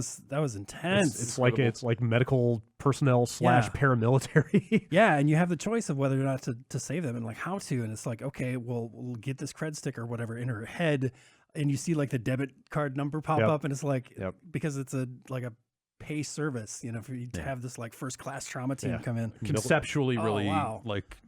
great, Yeah. just lore type stuff. Yeah, it seems just dripping with, Yeah. they've talked a lot. Excuse me. They've talked a lot about their inspirations for it, but you can see that they have a cohesive. It's not just like, oh, it's a little bit of Blade Runner and a little bit of Netrunner, and like there are elements of that, but it seems like there is a cohesiveness to their thematic. Their take on it, yeah, but at the same time, like it's classic cyberpunk. It's Sure. Zaibatsu's. It's hey, Yeah, there's a it's bunch not, of there's kanji corporations, out there in the world, Yeah. and this is California. Like it's that's the thing they're going It's for. not. It's not doing, from what we've seen, anything wildly original with the aesthetic or the themes or any of that stuff. It just is that. But that stuff hasn't. I still feel like that stuff has not been realized in a grand Yeah. scale. No, definitely not. And Like, so I that's- think there's still yeah. room Yeah, for totally, that. totally. And that's the thing that I found striking. Like looking at it, I think it definitely looks like something I want to play. It also looks like Deus Ex and Fallout. And Yeah, you look at it, you're like, I get it. That's- I get what kind of game this is. I think probably. that's what we tried to, when we came back gushing about it at E3, we tried to temper people's expectations Yeah. a little bit about like, hey, yes, this is made up of parts of like the familiar gameplay aspects of it. It is a first person role playing Yeah. game, and you'll understand what that means when you see it, and you look at it and go, yeah, this is Yeah. still. It's a video game. It's a on modern consoles. video game on consoles. Like you get it, but Yeah. like if they nail the look and the tone of Like, that yeah, stuff, I yeah. think Like the that's story, exciting. yeah. those are And the the scale, things yeah. that had me so excited about it. Yeah. The characters are all looking like they've got potential to be really realized. I loved Yeah. Victor Vector. Yeah. Like Airplane. Yeah, So that scale is like up there too, as far as they need to nail that, because we have seen other games Totally. in that genre. So, Yeah. if they can build it out the way that this demo is proposing, Mhm. oh man, we're onto something. Yeah, absolutely. I mean, yeah, if you think about like the scale of something like The Witcher, Yep. and this aesthetic and this type of gameplay, like I'm very interested to see that for sure. Yeah. Got to get the shooting right too. It looks good, but I mean, they had that overlay, saying that this is subject to change. Yeah, they've been out They there making fucking- a lot of comments yeah. to the effect of like, hey, Yeah. don't take any of this as set in stone. Like, we've That's- still got a long way to go. We're not sure Which how then I all think this is people gonna jumped end on up. that to say like you should make it third person over and over again, which I think is a really bad. That's not going to That's a happen. really bad take. That's not going they to might happen. have an option for it. I think those environments are built already to accommodate first person, and I doubt but that. I mean, that's You could always done, redo the they've done camera, that. but Yeah, eh. like Witcher, like I want to say the first Witcher game for sure, like had first person and third person. Yeah. I mean, even the Bethesda games Yeah. do, but that third person camera is always like a Yes. barely there afterthaught kind of thing. And you look like an action figure Right. running around. Yeah, I think they already your- defended the camera choice back at E3. yeah. I that's think fine. I think that's gonna. It's a silly thing to get I mean, you see I your do wanna- character so much in the cutscenes already. that- Yeah. I want to see more of my character. I want to see my character all the time. Yeah, so much of it to me is just about vibe and style and just Right. like the extent to which they go for nailing that. yeah. the feel of all that stuff. I hope they stay true to like the proper roots of cyberpunk and that sort of stuff. And you look at that stuff, you go, yeah, no, Seems like yeah, it. seems like it. Corpo weapons. Mm-hmm. Yeah. Oh, those arm blades. But a lot of that stuff has been mined for a good long Oh, yeah. time. Again, nothing dramatically new. Yeah, so it really does come down to It's hard can to they say now at this point. but can they do it? Well, no, I mean like the aesthetic, Oh, sure. a lot of the ideas of like, oh, these are fingerprinted weapons that you have to, like Metal Gear did that. Other Yeah, games, ton of totally, games, totally. like fiction has done that. So it really does become like I said, can they do that cohesively throughout that entire game? Yeah. Because little bits and pieces of, a lot of those cyberpunk style concepts have been pulled into a lot of different games and a lot of different pieces of fiction over the years. Yeah, for me, it's about looking at the scale of The Witcher 3 and the depth of the storytelling in that game and transplanting all those qualities into this milieu. Yeah. Like that. Like that's Sounds fucking incredible. incredibly If exciting. they make a game as good as The Witcher 3 in that setting, like holy crap. Also, you go into slow mo and you shoot a shotgun at a dude's legs and they blow off and he's like, He's like, oh my legs. Yeah, that's pretty messed up. I felt a little bad for them with all of the, they put out a few statements like kind of talking about the hemming and hawing they went through about whether or not to release gameplay. Yeah. And how that really seems like it was a direct result of people's reaction to The Witcher Yeah, 3. like I don't know if people remember, Uh, but Witcher 3 was right up there with Dark Souls 2 and Watch Dogs and the pantheon of downgrade outrage. Right? Killzone. Yeah. Right. And And they showed Witcher 3 very early. I saw that game at 3 E3s in a row, at least 2. Like they showed that game years before it came out. Like it feels like the underlying message of the statement they put out is, oh right, this time we remembered that the public doesn't see a lot of games in development and doesn't understand that things change. Yeah. Because people were mad that like the lighting model changed or the smoke looked different in the final game and stuff like that. So there were all these people like coming out of E3 going, why don't they just release the gameplay? It's like, well, because you scared them out of releasing the gameplay. Yeah. Until they finally were like, okay, we got to put something out there. Yeah, let's make sure it is fucking ultra layered with, hey, work in progress. Yeah. Hey, we don't know what this is going to look like when it's done. We haven't even thought about optimizing this that much for consoles yet. So, hey, we're a ways off on this thing. Yeah. Maybe cool it. So they did get out there and say the game is recently content complete. Like it can be played through start to finish now, but I mean, that means that the missions could be skeletal in nature right now. Sure, yeah. A lot of art to build out, a lot of stuff to tweak. So who knows when that thing's coming out? But man, it looks cool. She jumped up with the arm blades and fucking Stabbed stuck the one into wall. the wall. Yeah, just hung up there. And then hacked some dude. hacked a dude's weapon. Oh. Like a lot of really great moments to be like, man, if there's a lot of those strung together, this will be something real special. It was cool sitting there with Austin, chatting with him online while the stream was going, just repeatedly going like, "Oh, this part's about to come up." Like, it's the part where is the standoff with that cyborg dum dum, and like, oh, this is the part where she hacks into the guy, and it's just all these cool parts. Yeah, lots of cool moments. Yeah, driving looked kind of shitty. Yeah. Driving looked I kind of saw shitty. people saying that. I don't know. It looks like driving to me. Yeah. Looks like. I feel like I saw people complaining about that like on rails turret sequence, if that's what you're talking about, where like you're just shooting out the window at cars. Yep. But I don't think you're even driving in that. Well, no, he's like holding that the part. wheel. Yeah. I was gonna say in like a first-person RPG, like how do you driving do that right, feels like a weird thing you shouldn't get to do anyway. So I could see why some people would be like, that looks like shit. I could see why other people would be like, of course it's going to look like shit. You don't drive in these games. That's true. Yeah, it's so true. So hacking a driving thing onto it is going to look awkward or better something. In third but person, I guess. But there you go again. Yep. You want to customize these cars. You just want to buy car skins. You just want to buy cool new skins for cars. I know you. Yeah. Cool new skins for cars.com. Yeah. Like I want to try. I want to drive though. Like how else would you get around? I mean. That could be a cutscene. That could be a. But that's the thing. Like fast travel. Travel. Put on your rollerblades. Like travel. Get in a like, taxi. Like manual you travel. Grab the Johnny back of a Cab car, pulls up. You have your pizza. Yeah, but then when you took cabs in GTA 4, you just skipped them anyway. Like, Right. Like traveling around is such a big part of establishing a space. Totally. Like Yeah. giving a world its identity is like learning. Oh, I the think ins and outs. including driving is the right move. I just Yeah. think that's probably like for everything else they're gonna have to do to pull this game off. That seems like another like higher tier of like. And then to make driving feel good and look good in this thing will be extra tough. Yeah, Like, jack of all trades, master of none. Totally. Maybe. But we'll see. I think it's important. We'll see how it comes out in the end. Yeah. Streets of Rage 4? Yeah. What's up with that? I don't know, but it better be good. So I got an email. That was the weirdest email I maybe have received in years. You looked like this.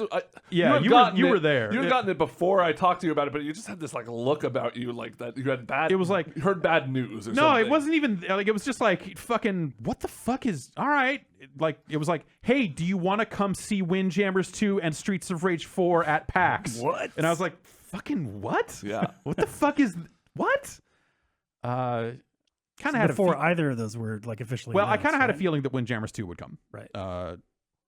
Never would have guessed Streets of Rage 4 ever, and especially from this source. So this is .mu, the company that brought you Windjammers, brought back Windjammers. Yep. And just announced Windjammers 2 is going to publish Streets of Rage 4 coming from Lizard Cube, which is the company that did that Wonder Boy thing. That thing was cool. That thing was cool.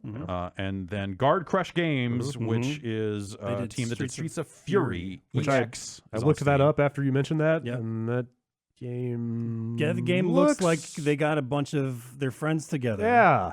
But and shot them. I bought it like just sight unseen. It looks like Pit Fighter made in somebody's backyard. Well, how many times did you buy it? Because it came out as an Xbox Live indie game first. I bought it twice, and then Streets of Fury EX. I bought it originally. Release. I bought it originally on Xbox Live Arcade and fell in love with it actually because I had low expectations. Obviously, it looks like hell. Yeah, it does. But I think it plays pretty fucking great for like and I really like 2D beat 'em ups, but this had a really good juggle system. Like all the characters played differently. They all had special moves. It was pretty fucking rad.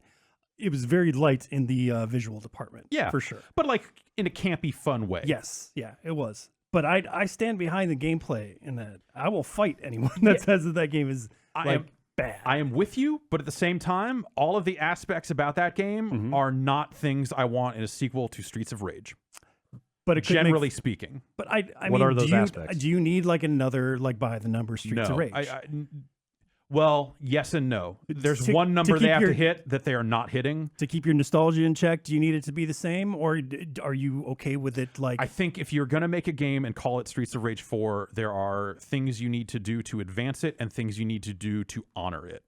And I think that they have gone backwards. They have flipped it in the wrong ways. okay, Where when there's very little gameplay, and we'll see it soon enough, and hopefully like whatever. They showed a very small there's a snippet little of bit of gameplay in that trailer. which And looks when you look at pretty good. Axel doing the fucking Yep. little windmill thing, like you look at it and go, that almost looks frame perfect. Yep.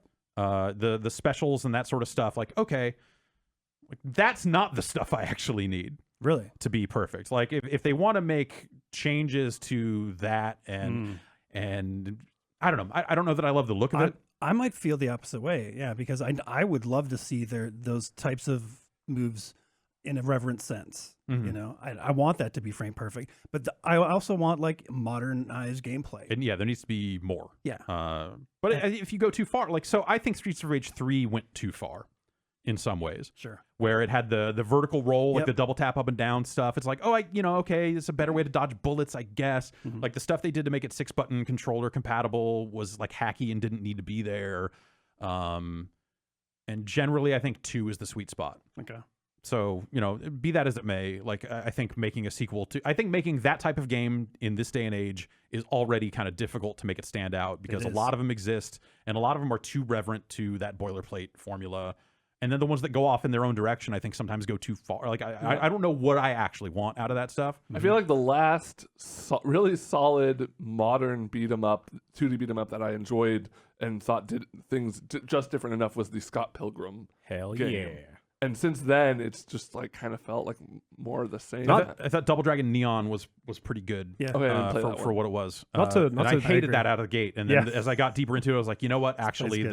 there's something to this. Not to derail the conversation, but is that Scott Pilgrim game the one that they delisted and you Delisted. can't buy anymore? And a lot of people are like, I've seen recently people complaining that they want to buy that thing. Just and hey, can't.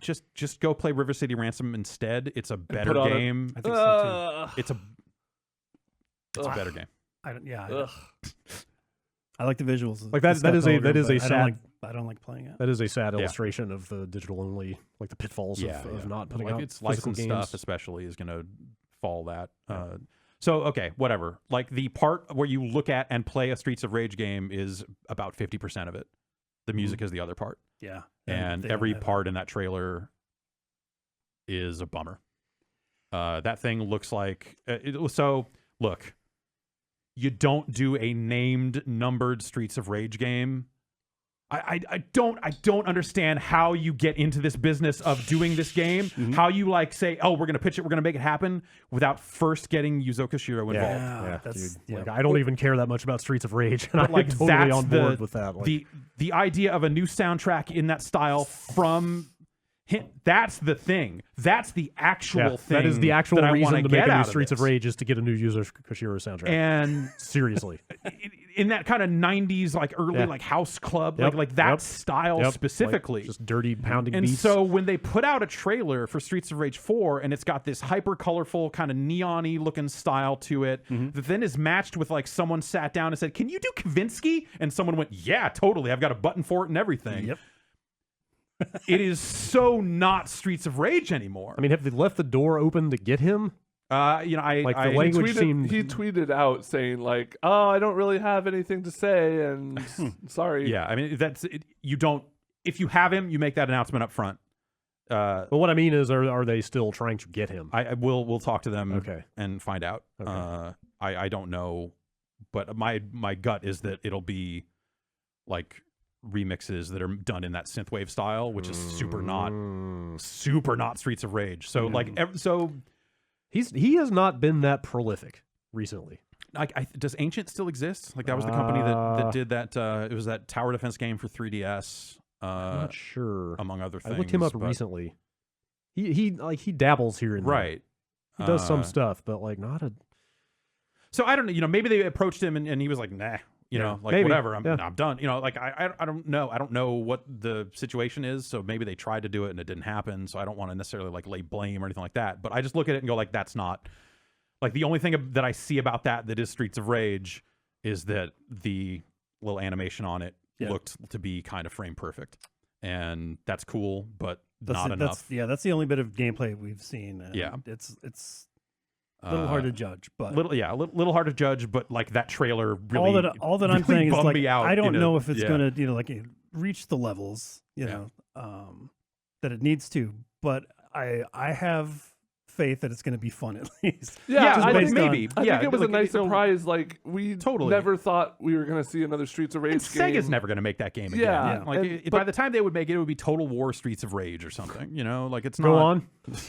Yeah, actually. Okay. Hold up. All right. No. Either way, I was very cautiously optimistic at first. I hope it turns out like. And then I saw Guard Crush was involved. And I'm like, okay, all right, cool. I'm looking forward to this. Like, and maybe it'll be a great beat 'em up. Yeah. It'll be a terrific brawler and so. all that sort of stuff. Like the door is certainly open for that. I'm not weighing in one way or the other there. Just mute but it and put on Streets of Rage 2 soundtrack. I could do that for most games, and like at that point, why make the game? I could just listen to, but I'm saying if that's your solution, I could just listen to that soundtrack. Well, I'm not saying that. I'm And saying do that's anything. your solution. Yeah, You can just play Streets of Rage 2. Yeah, I don't mind. Like I don't have as much of a reverence for the. I mean, I didn't play Streets of Rage back in the day. I've only played it semi recently, and so I don't really have that same nostalgia for the music. And it's good for sure, but like, it's a soundtrack. But yeah, like at that point, so good. the thing I would say, soundtrack. like. If that's your view on it, then let's assume there are a lot of people in your age bracket and younger that probably just have a feeling of just like, all right, whatever. Yeah. Then why do it? Oh, because what's the name? Because I played Streets of Rage because 2, they still like and, playing Streets like, of Rage. I like it the occasional. If a beat 'em up's good, I'm going to play it. Sure. And so if they that's nail the thing. combat, If the beat 'em up's good, you're going to play it. Yeah. So it could be any game at that point. I mean, it could, but this is actually going. yeah. He's got that. Yeah. And maybe the guy with the skates is going to be in it. They didn't show him. They didn't show They him. didn't show him, They but didn't show maybe him. he's going to be in it, and Yeah, I'm going to be happy because I'm going to be like, look, It's my weird seeing boy. that cover and only seeing 2 characters. Yeah, that was maybe the most unsettling part for me. It's like I need my classic normal looking white dude, middle of the lady, road, really fast. big guy, Yeah. and then other. Other can be lots of different things. Little kid with skates. It could be like a dog. Who knows? Other is just like one more. It's the kangaroo. Yeah. How did I not Max know and Skate. that he did the music for Sonic the Hedgehog? Did he contribute to Sonic Mania? Is that what it was? All of it. No, the original game. Wikipedia lists him as composition and arrangement for Sonic the Hedgehog. I didn't know that either. I did not. It's good music. Revenge of Shinobi. I played some Act Sonic the Razor. Hedgehog over the weekend. Yeah. Just some Sonic 1. Uh-huh. It is good music. Yeah. It is. It's fine. It's There we good. go. That's all I could say about it. I watched the Sonic I'll the take that. Hedgehog cartoon last night with. Oh. Oh, is it the one where Knuckles is super yoked? No, I didn't see a. Yoked No, and that Oh, one. Sonic Boom is Like his No, recent it was body old of work Sonic is so with, weird. Yeah. Urkel as the the Oh, main Jaleel voice. White, yeah. Yeah, Yeah. Jaleel White, there we go. Chili dog. Chili Dogs. That was a terrible cartoon. Like he's done a ton of Etrian Odyssey games. Yeah. He did one song for Project X Zone 2. He did Cosmic Cavern 3671. Anybody? Yeah, that's Yeah. I totally played some of that game. It's I have no idea what that is. It's a weird retro throwback to a game Okay. that no one has that I had never heard Oh, of like Streets of before. Rage. Like yeah, like sure. Like yeah, in a certain context, you're not wrong. In a way that like again, if you're gonna make a game and call it Streets of Rage 4, go all the way with it. That's all. I feel like the thing that can make it Streets of Rage 4, or make up for it being, quote, Streets of Rage 4, sure, you don't have the music, but if it's like, if it hits the brawling in a way that like other games just don't, that's to me Streets of Rage right? To me, the idea of Streets of Rage was like it was the top of the line brawler. It was like better than Fatal. I would Fight. put it on. Like we could have a larger fight about Yeah. Streets of Rage versus Final Fight. I would put them both like 1 and 1A or something. Sure, but when the it point comes is to like that they were stuff. just better than so many of these other games that Right. were doing the same thing, and it defined a genre in a way. And like, yes, the music is a big part of it. Yes, the visual style is a big part of it. But for me, what's important is the gameplay.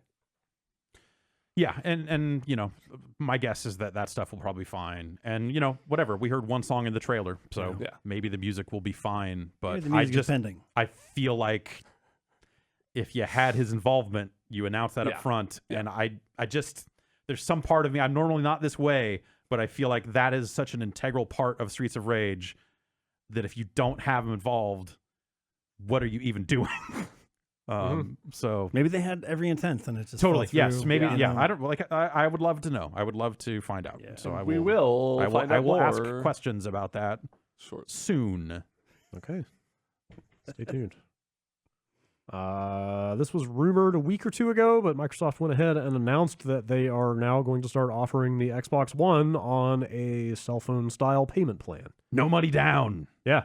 0% APR for 24 months, says this announcement. Wasn't this talk like they were talking about doing this for the 360? Yeah, and then there was like ago? talked about maybe doing it through a cable company Yeah. and that sort of Yeah, stuff. Like we were hearing- Comcast would do it. We or- were hearing rumors. It was like late into the 360 cycle. Yeah.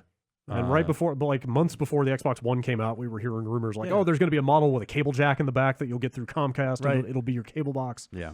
Weird shit like that. We're But subsidized version of this is, but this sounds like a great deal. I'm sorry. Go yeah, ahead. it's so they're calling it Xbox All Access, and essentially you get an Xbox One, Xbox Live Gold, and Xbox Game Pass for a flat monthly fee. Get you in, get you a bunch of free games. Yeah, And so it's not a markup over what you would pay separately. I saw some people doing math that said it was actually like it's small, but like a $10 or $20 savings over the course of 2 years or something. Well, which is but like, in 2 years, how much will an but Xbox yeah, cost? yeah, Like, and, that's- well, yeah, and there's also inflation to account for. Sure. I mean, there are variables there, but It doesn't seem like it's exploitative. no, Sure. it definitely Right. doesn't. It could have it's- been. Not if they wanted it to like sell Xboxes. Well, I mean, you say that, yeah, but yeah, also maybe the zero every money company down that would has probably- offered yeah, that. Actually, you're you know right, what? you're right. They flat out say right here that if you go for the Xbox One S plan, it is a savings of $130. Hmm. But they don't say there's any But that's savings for factoring the that you X. were going to buy Game Pass, which is a big Right, one. Like right. that's a big commitment. Wait, that you might not are you normally talking do. about just on the hardware? No, I meant kind of all in. Yeah, that's what I meant. I meant all Gold in. plus Game Pass Yeah. plus. Oh, I that, assume the, that's- the I- total of the 2 years. I assume that's the savings they're talking about, Uh, but I could be wrong. I don't. But they don't- I have not done the math on it. They don't mention any saving any money on the X plan, so it's $21.99 a month to get the S, oh yeah, $34.99 a month to get the X. $12 more for You the own fastest, most powerful console in the world. you own the console at the end of the thing. And a bunch of games, just in time for there to be a new Xbox out. Mhm. and a bunch of games that you got with gold that But- you want to keep. Yeah, like So you gotta keep paying for gold to keep playing Yeah. those games you got. Hmm. But it seems like a decent deal. Yeah, I'm interested. Yeah. I don't have an Xbox One, so It's a really good deal. I'll do this. It's a pretty easy way to pay as you go. Yeah, and it's a smart way to get people just like in that, in their system. Yeah. You know what I mean? Like Microsoft- you get a bunch of games under your belts, and you get the Game Pass, first party titles right away. Yeah, it gets people staying on that. Game Pass is on that getting there. platform. Like they added like Doom at QuakeCon. Did they add Wolfenstein? They added something else. Bethesda But, added something. games besides leave the Doom. service as Oh, well. I know, Like, I know, It's I know. the in and out, the Netflix kind of in and out stuff. Is, Yeah. Oh yeah. But you're starting to see more big kind of marquee names right. on that roster.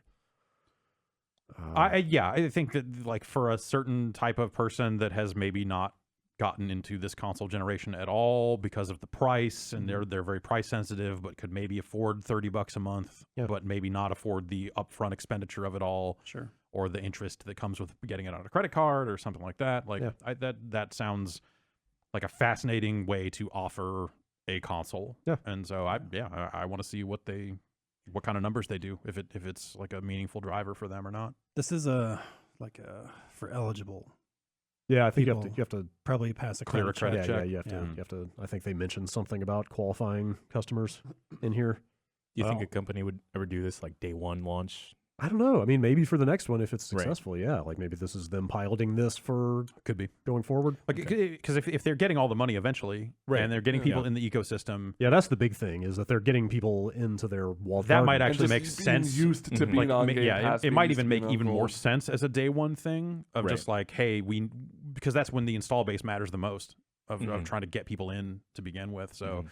if they can offer multiple ways for people to do that at a more reasonable price than just like going out and waiting in line buying $500 thing, Dude, or yeah, whatever. if they come out 2-3 years from now with the new Xbox and say on day one, like, hey, you can get this thing for $40 a month or whatever. Sure, Here you go. Yeah.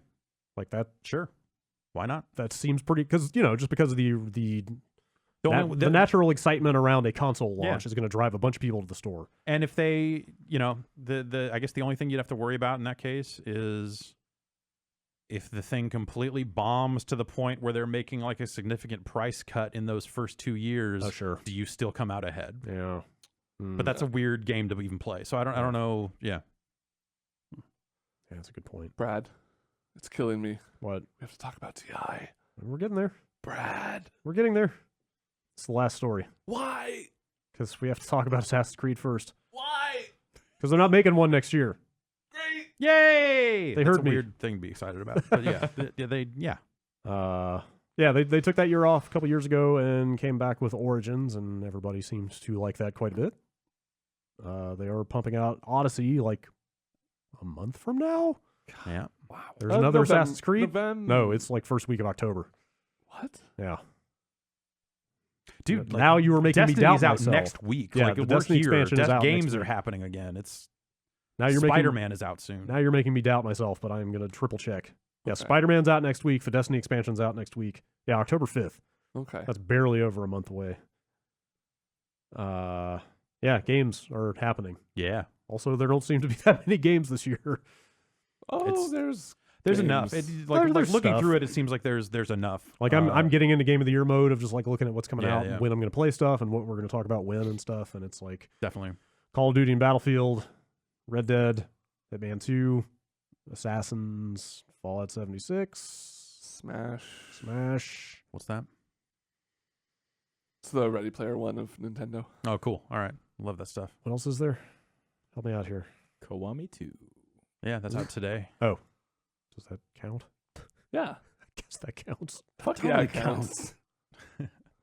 Yakuza has made God it, damn it! right? Yes. Yes, they Yeah. have. Not until this year. Dragon Quest. We got this far. Let's just keep going.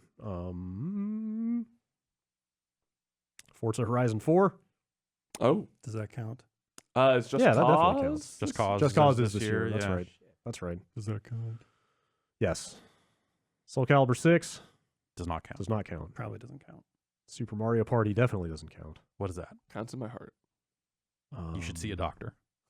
I have a very good heart doctor. Yeah. Well, you should go back because something is awry if you got some Mario Party in there. What do you think I got my surgery for? Oh God. More party? Darksiders 3. Oh, yeah. I've been playing some Darksiders. That's lately. that's pretty much it for like the big AAA Boxed tier $60 Retail. games. Yeah. It's yeah. Well, Red Dead cast a pretty Yeah. That's Long that's shadow the gigantic over the that's- quarter. That's Yeah. the juggernaut for sure. When's Darksiders? Late, like November 27th. Okie dokie. One of the last games I'm of the ready. year. Just Cause 4 doing the December release again. Mm-hmm. Games. Anyway, there will be an Assassin's Creed this year, but not next year. Okay. Do you they think that means really- Watch Dogs next year?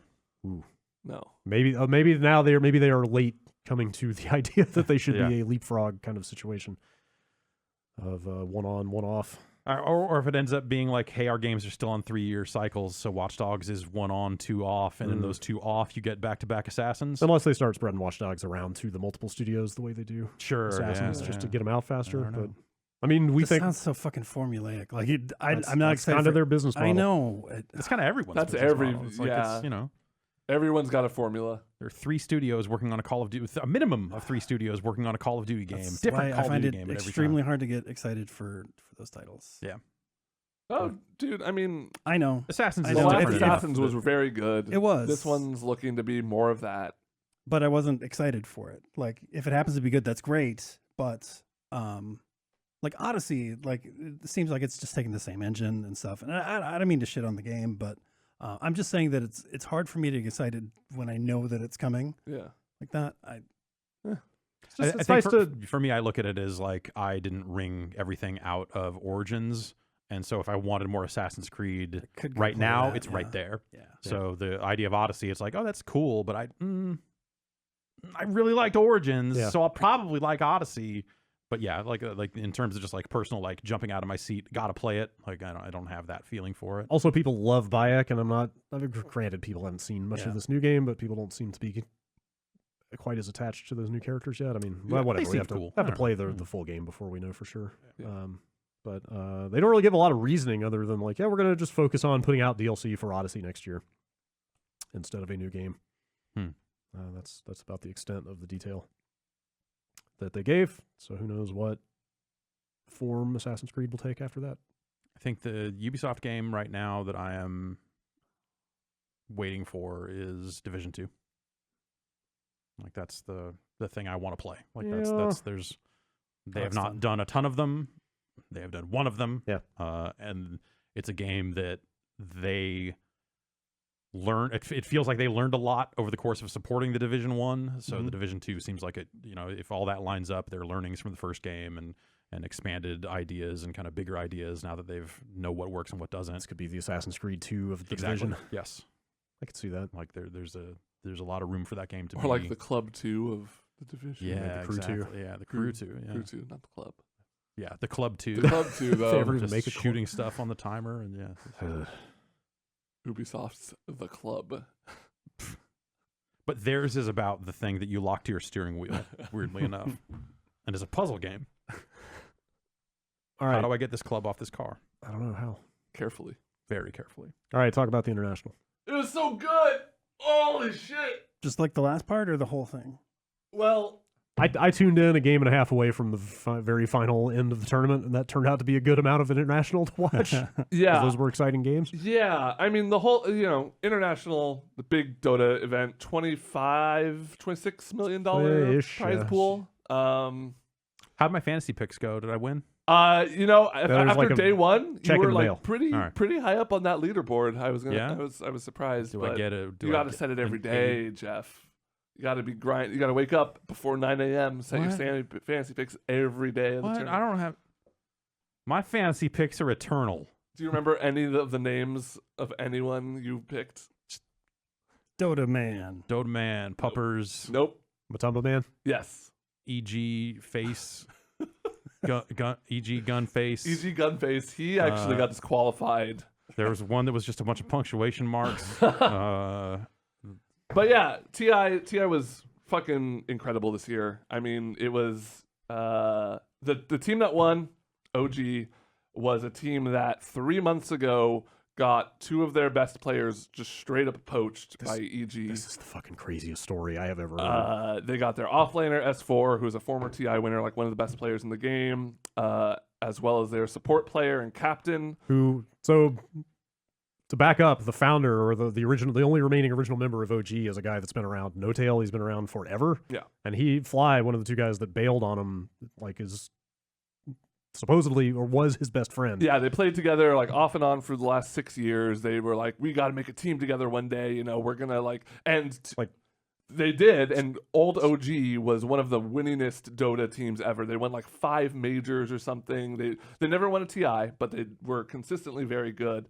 And then something happened. The meta shifted. They were getting less results. And yeah, 2 of their members just straight up pieced off. They said, we're going. And it seemed like, at first, it seemed like an amicable split. But the more that No Tail and people talked about it, it seemed like, yeah, he just fucking left the team. Okay, so what I was told is that they bailed like right before the roster lock for one of the last. Are they still called majors? Or what do they call the majors. The periodic tournaments? Like, is that accurate? Yeah, so they effectively left like hours before they had to submit their final roster for this upcoming tournament. And what that means, since they no longer have a team and no time to recruit more players, Like they had to withdraw from that tournament. So they withdraw from that tournament. It meant they would have to go through open qualifiers to get into the international. Like they lost their chance at an invitation to the international because they had to withdraw from that other tournament.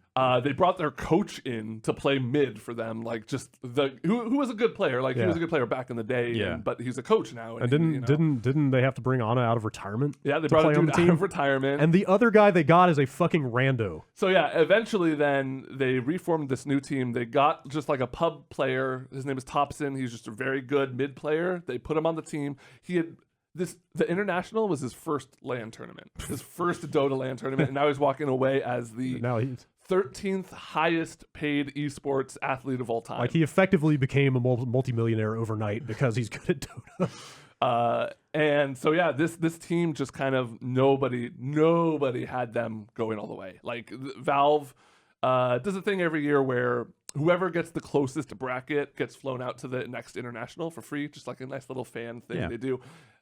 They're like, I think they tweeted before the top 4 had even started, like, oh, nobody got even close to a perfect bracket, but the one guy got kind of close, so we're flying him out. And yeah, so OG just fucking showed up. They ragtag crew. They at one point were not gonna, like, they looked like they weren't gonna even qualify. They lost to a college team when they first started. They like formed a team and played a scrim against the top college team and lost. So it was not looking good for them. And yeah, they just, it was like they had unconventional picks and builds. They just had something about them that people were not ready for, and they sailed through in winners. They beat EG, which was the team that 2 of the players defected to. In the semifinals, right? In the semifinals that determined who went to the grand finals. That's the movie moment, right? I wish I saw the clip going around of No Tail giving him like a death stare afterwards. So they like go and shake hands afterwards, and he just like locked eyes with the dude. There was another moment where they're passing each other, and there's kind of a shoulder check, like. Some physical drama. and like the team that they beat in grand finals, PSG LGD, was the big meme about the international is every even year China wins. It's been that way forever. This team looked unstoppable. The worst result they had as a team in the last year was 4th. The fucking Ivan Drago of Dota. Yeah, and they just.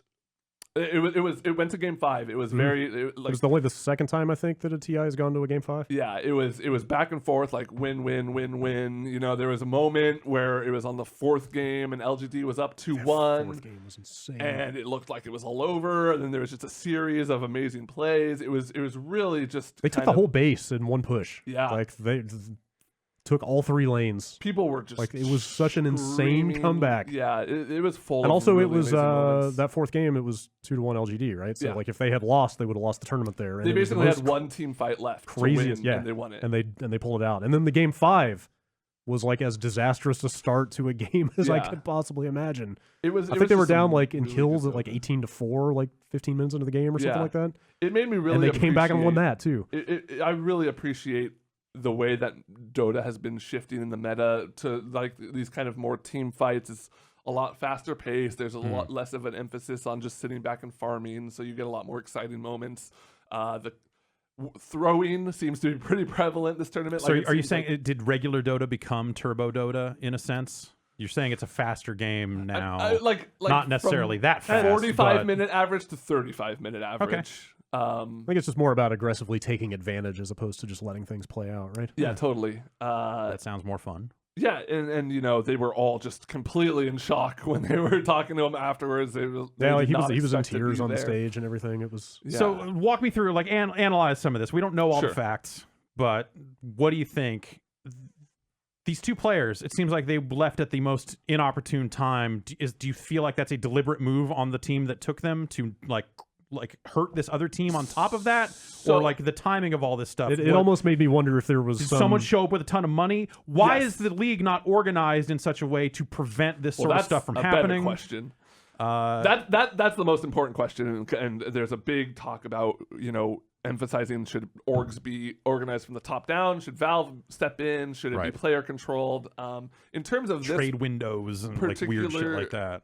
In terms of this particular incident, EG, the team that took the 2 players, had been just tremendously underperforming for months and months, and they needed to make a change. And they needed to make it in the same time frame because they're going to this tournament too, right? Exactly. Okay. Yeah, they also had to go through open qualifiers because they had a different team, same as OG.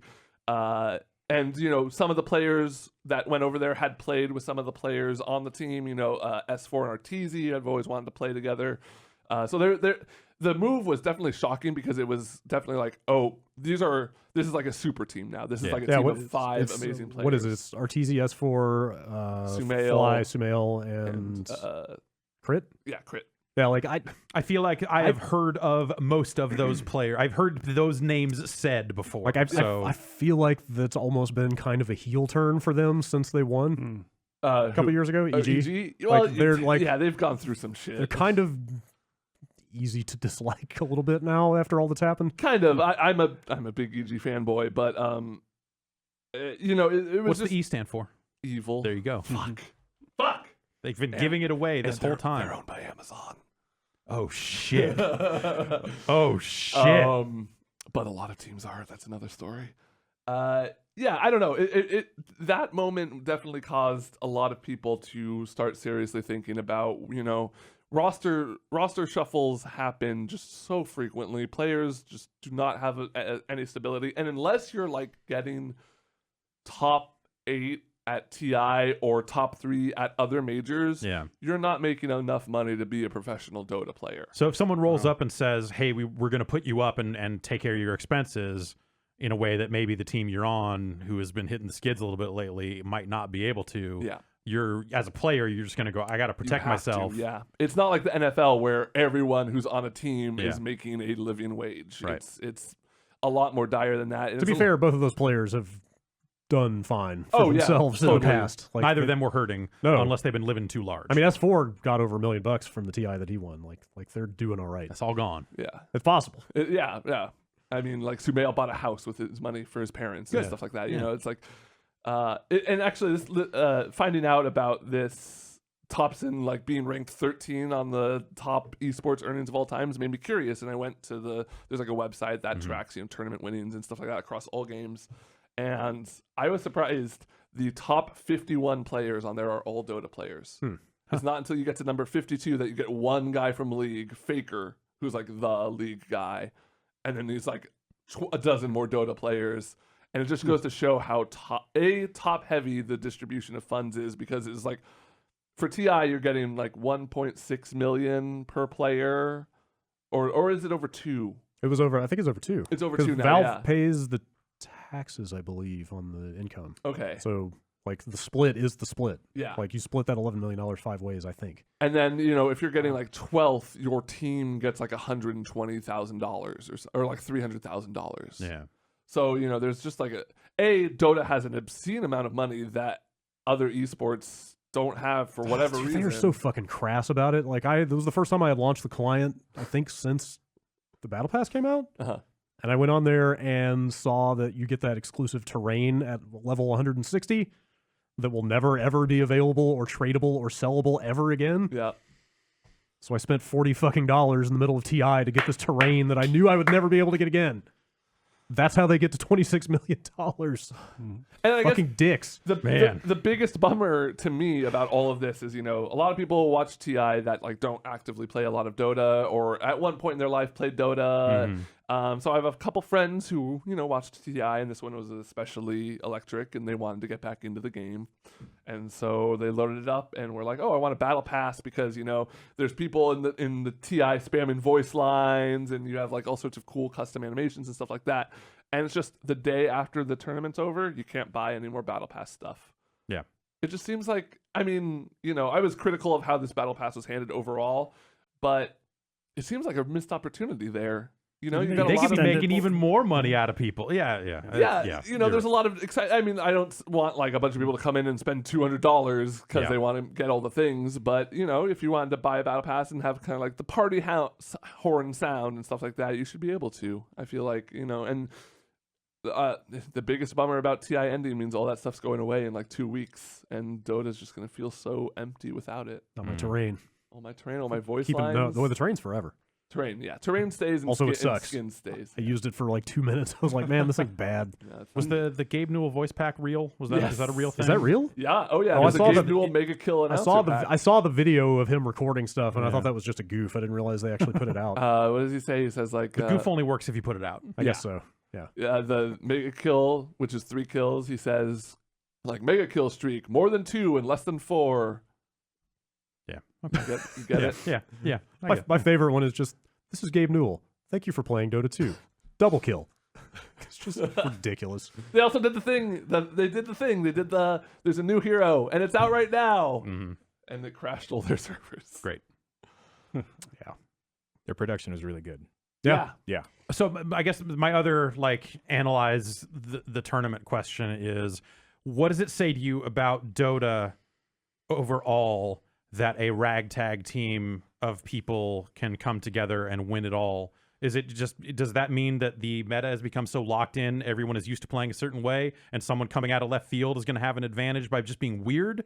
Or do you think that says anything negative about the quality of Dota, I guess? No, what I Okay. think it speaks to is the strengths of how different you can play, because they were playing meta heroes a lot of the time. They weren't necessarily picking too many unconventional picks. They had, their repertoire of a couple heroes that they were specialists at, sure, but they had they obviously demonstrated they had a good understanding of the meta.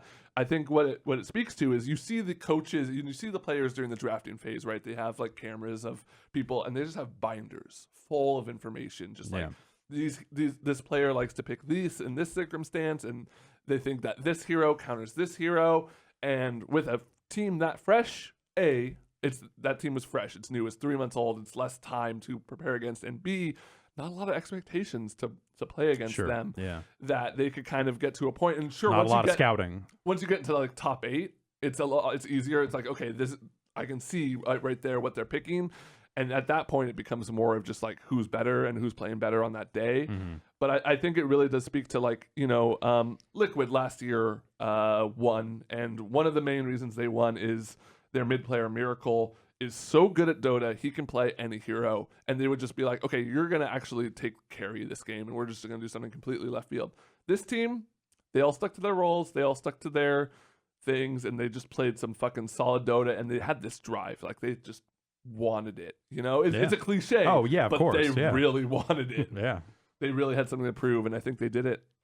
What do you think happens to them from here? Do you think They announced. Do you think they see any level of success like this ever again, or are they? It's hard to Well, say. now they're the team to beat. Everybody's going to start Yeah. studying them They're now. the team to beat, and I feel like there's going to be a massive patch soon. There's always traditionally a post TI pretty big patch, and that can just completely fuck a team. I have a problem.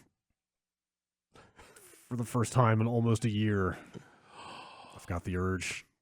See, I'm feeling the need.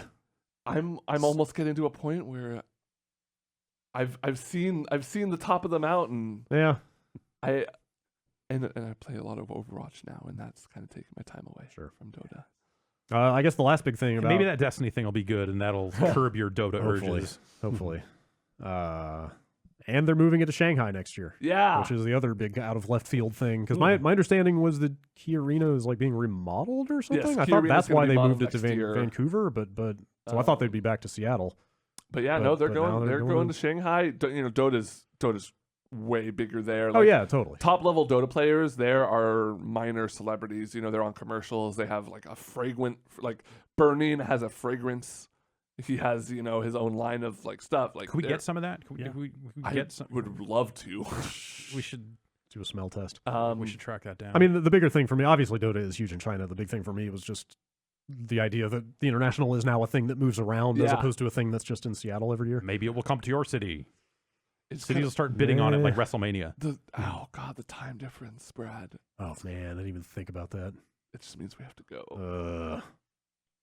Speaking as someone who has tried to go to Shanghai before for work, I don't recommend it Oh no. because we never made it there. Shit. Yeah. Don't- Right. Don't go to the consulate and tell them that you're journalists. Oh, okay. Oh shit! Don't give them the I'm reason. a Dota player. Oh, come right in. Yeah. Yeah. Don't give them a reason to ask why you want to bring all this camera equipment with you. I've run into the same problem. Yeah, don't tell them you have cameras. Yeah. Yeah. Yeah. Hmm. All right. That's it for news. Let's take one more quick break and then read some emails.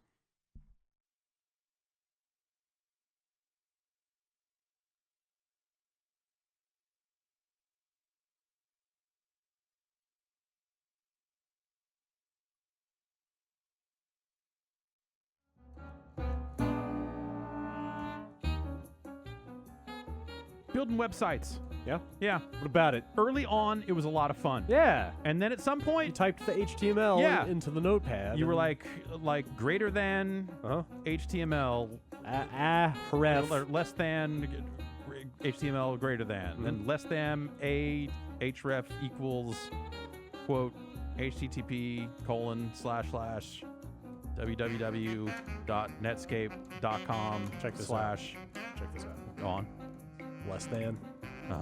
Link. Greater than. I like it. Yeah. See, that's fun. Try that one out. After that, website building became very much not fun. Yeah, it was right around the time that frames came in. Yeah. Like I kind of was like, okay, I'll The try heck making, is a frame? I'll make another frame, but then Yeah. no, that's just too much. Frames on frames on frames. Yeah. But Style now, sheets. yeah, what is What? that? CSS? That's not HTML. I don't even know what that is. Squarespace is here to try to make HTML fun again by taking the HTML out of it. Good. They've got beautiful templates for you. You don't need to know code. I don't need no markup. Exactly. I ain't marking up nothing. Exactly. You can build your website for your passion project with just some clicks and their beautiful templates. You can customize anything you want and make a beautiful website all by yourself. What customizations would you make? I would put like a dancing hot dog on the page. Yeah. I would put under Like a- construction sign because my website is not done. Would it be like a professional hot dog? Yeah, like a pro hot dog. Yeah. Okay. For sure. Not some amateur hot dog. I'm not screwing around. Mm-hmm. I would. The background would be it would be the hot dog theme. The Windows hot dog theme would be the colors of my website. Oh, you mean hotdog.mid? Yeah. No, I mean like a yellow and a red, Oh, okay. like color theme. And then content. Who knows? I don't know. Content's overrated. I would just probably have like Style. a picture. Style over substance. Exactly. That's the what web now. That's what I'm here to do. But you can have both with Oh. Squarespace because you can showcase your work, start a new business, publish some content, sell some products, whatever. Squarespace is the tool for you. Wow. It's optimized for mobile too. Yeah. Yeah, use your phone Okay, fine. to look at websites. Sure. People do that. I can do that. Yeah. On the bus. So you can do it on the bus. You can look at these websites on buses nonstop. On a boat. If your boat is close enough to connectivity, absolutely. What if I got one of them satellite phones? Hey, Yeah. then you're living large Uh-huh. and you're looking at websites on your phone.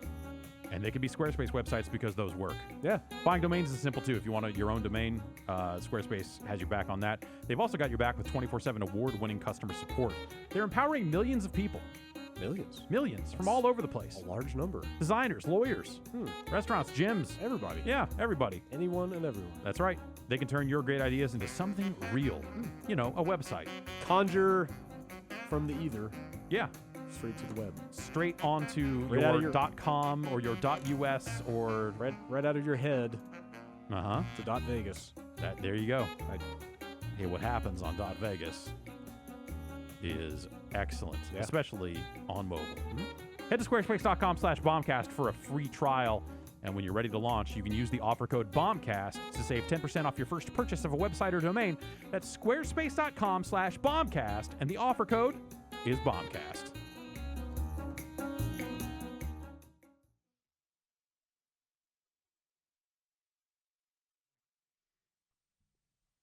Emails. Yeah.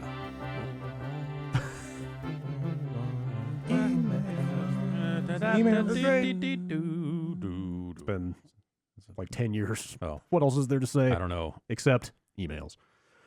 Bombcast@giantbomb.com. Speaking of 10 years of this website, that's what this first email is about. Kyle from Knoxville in Tennessee. Now that Giant Bomb has been around for a decade, I was thinking about how games have changed over the last 10 years. In 2008, the game's landscape didn't look drastically different from today. There were big open-world games, GTA 4, shooters, Gears of War 2, etc. Certainly, gameplay has been refined, games are visually nicer, and storytelling is generally better, but overall, it's not like it feels like the landscape of gaming has shifted that much since 2008. Contrast that with 1998 to 2008, or 1988 to 98, and it feels like things are plateauing. So my questions are this. What do you think games will look like in 2028?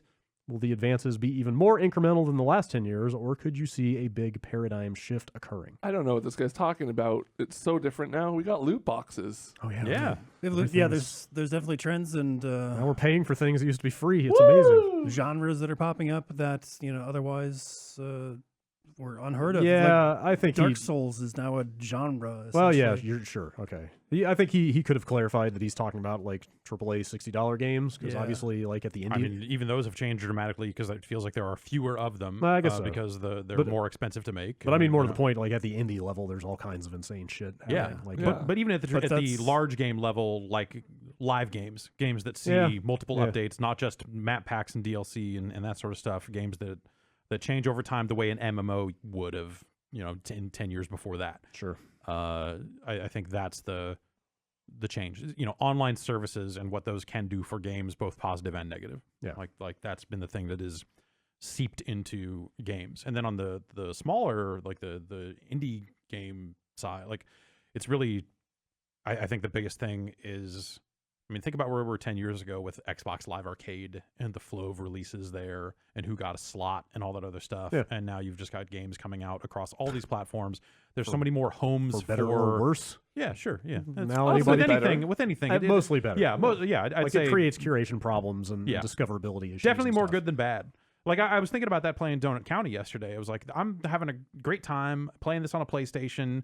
It's unfathomable to even think that a game like that would have surfaced on a platform Yeah. like that Especially more or less made by a single person. back then. Oh yeah. Like The opportunities for game developers and that game is signed through a publisher and published. Annapurna put that out. It's like, there are people out there signing those very small team games and giving them a push and I mean, I and think all that sort of he stuff. didn't. He's not. Not as necessarily clear like as he could be business here. But trends, my read on this is he's mostly talking about like the core mechanics of big games. Like Mhm. it's still cover shooters and first person shooters and I'd say there are fewer cover shooters now. Yeah, I'd that's say, true. I'd say like the main AAA games have taken on the more like open world approach Yeah. that they were Yeah. more linear. Like look at God of War, Sure. like Mhm. look at that compared to the old God of Wars and the other character action games from the time. It just Yeah, that's Yeah, fair. like look at what the next Halo is likely to be. Mhm. In terms of like, hey, they're going to finally make a larger, more sweeping change to that formula, even. Yeah. But yeah, generally speaking, yeah, sure, that shooters are still popular. there is a Gears 5 coming out. I Yeah. would definitely agree. but even Gears looks potentially larger in scope I hope so. than it has in the past. So we'll see. That's I'm inferring a lot from that trailer, but I would definitely agree that the difference between like 88 to 98 and 98 to 08 seem a lot greater absolutely. than yes. 08 to 18.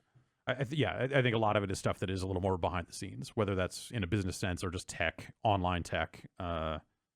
It's all about making stuff more seamless. Because, we're approaching the graphical limits of games, which is kind of one of the biggest things that pushed like new consoles and stuff like that forward. And now it's more about like everything around the edges. It's about like integration, social integration. It's about, Yeah. like you said, live updates.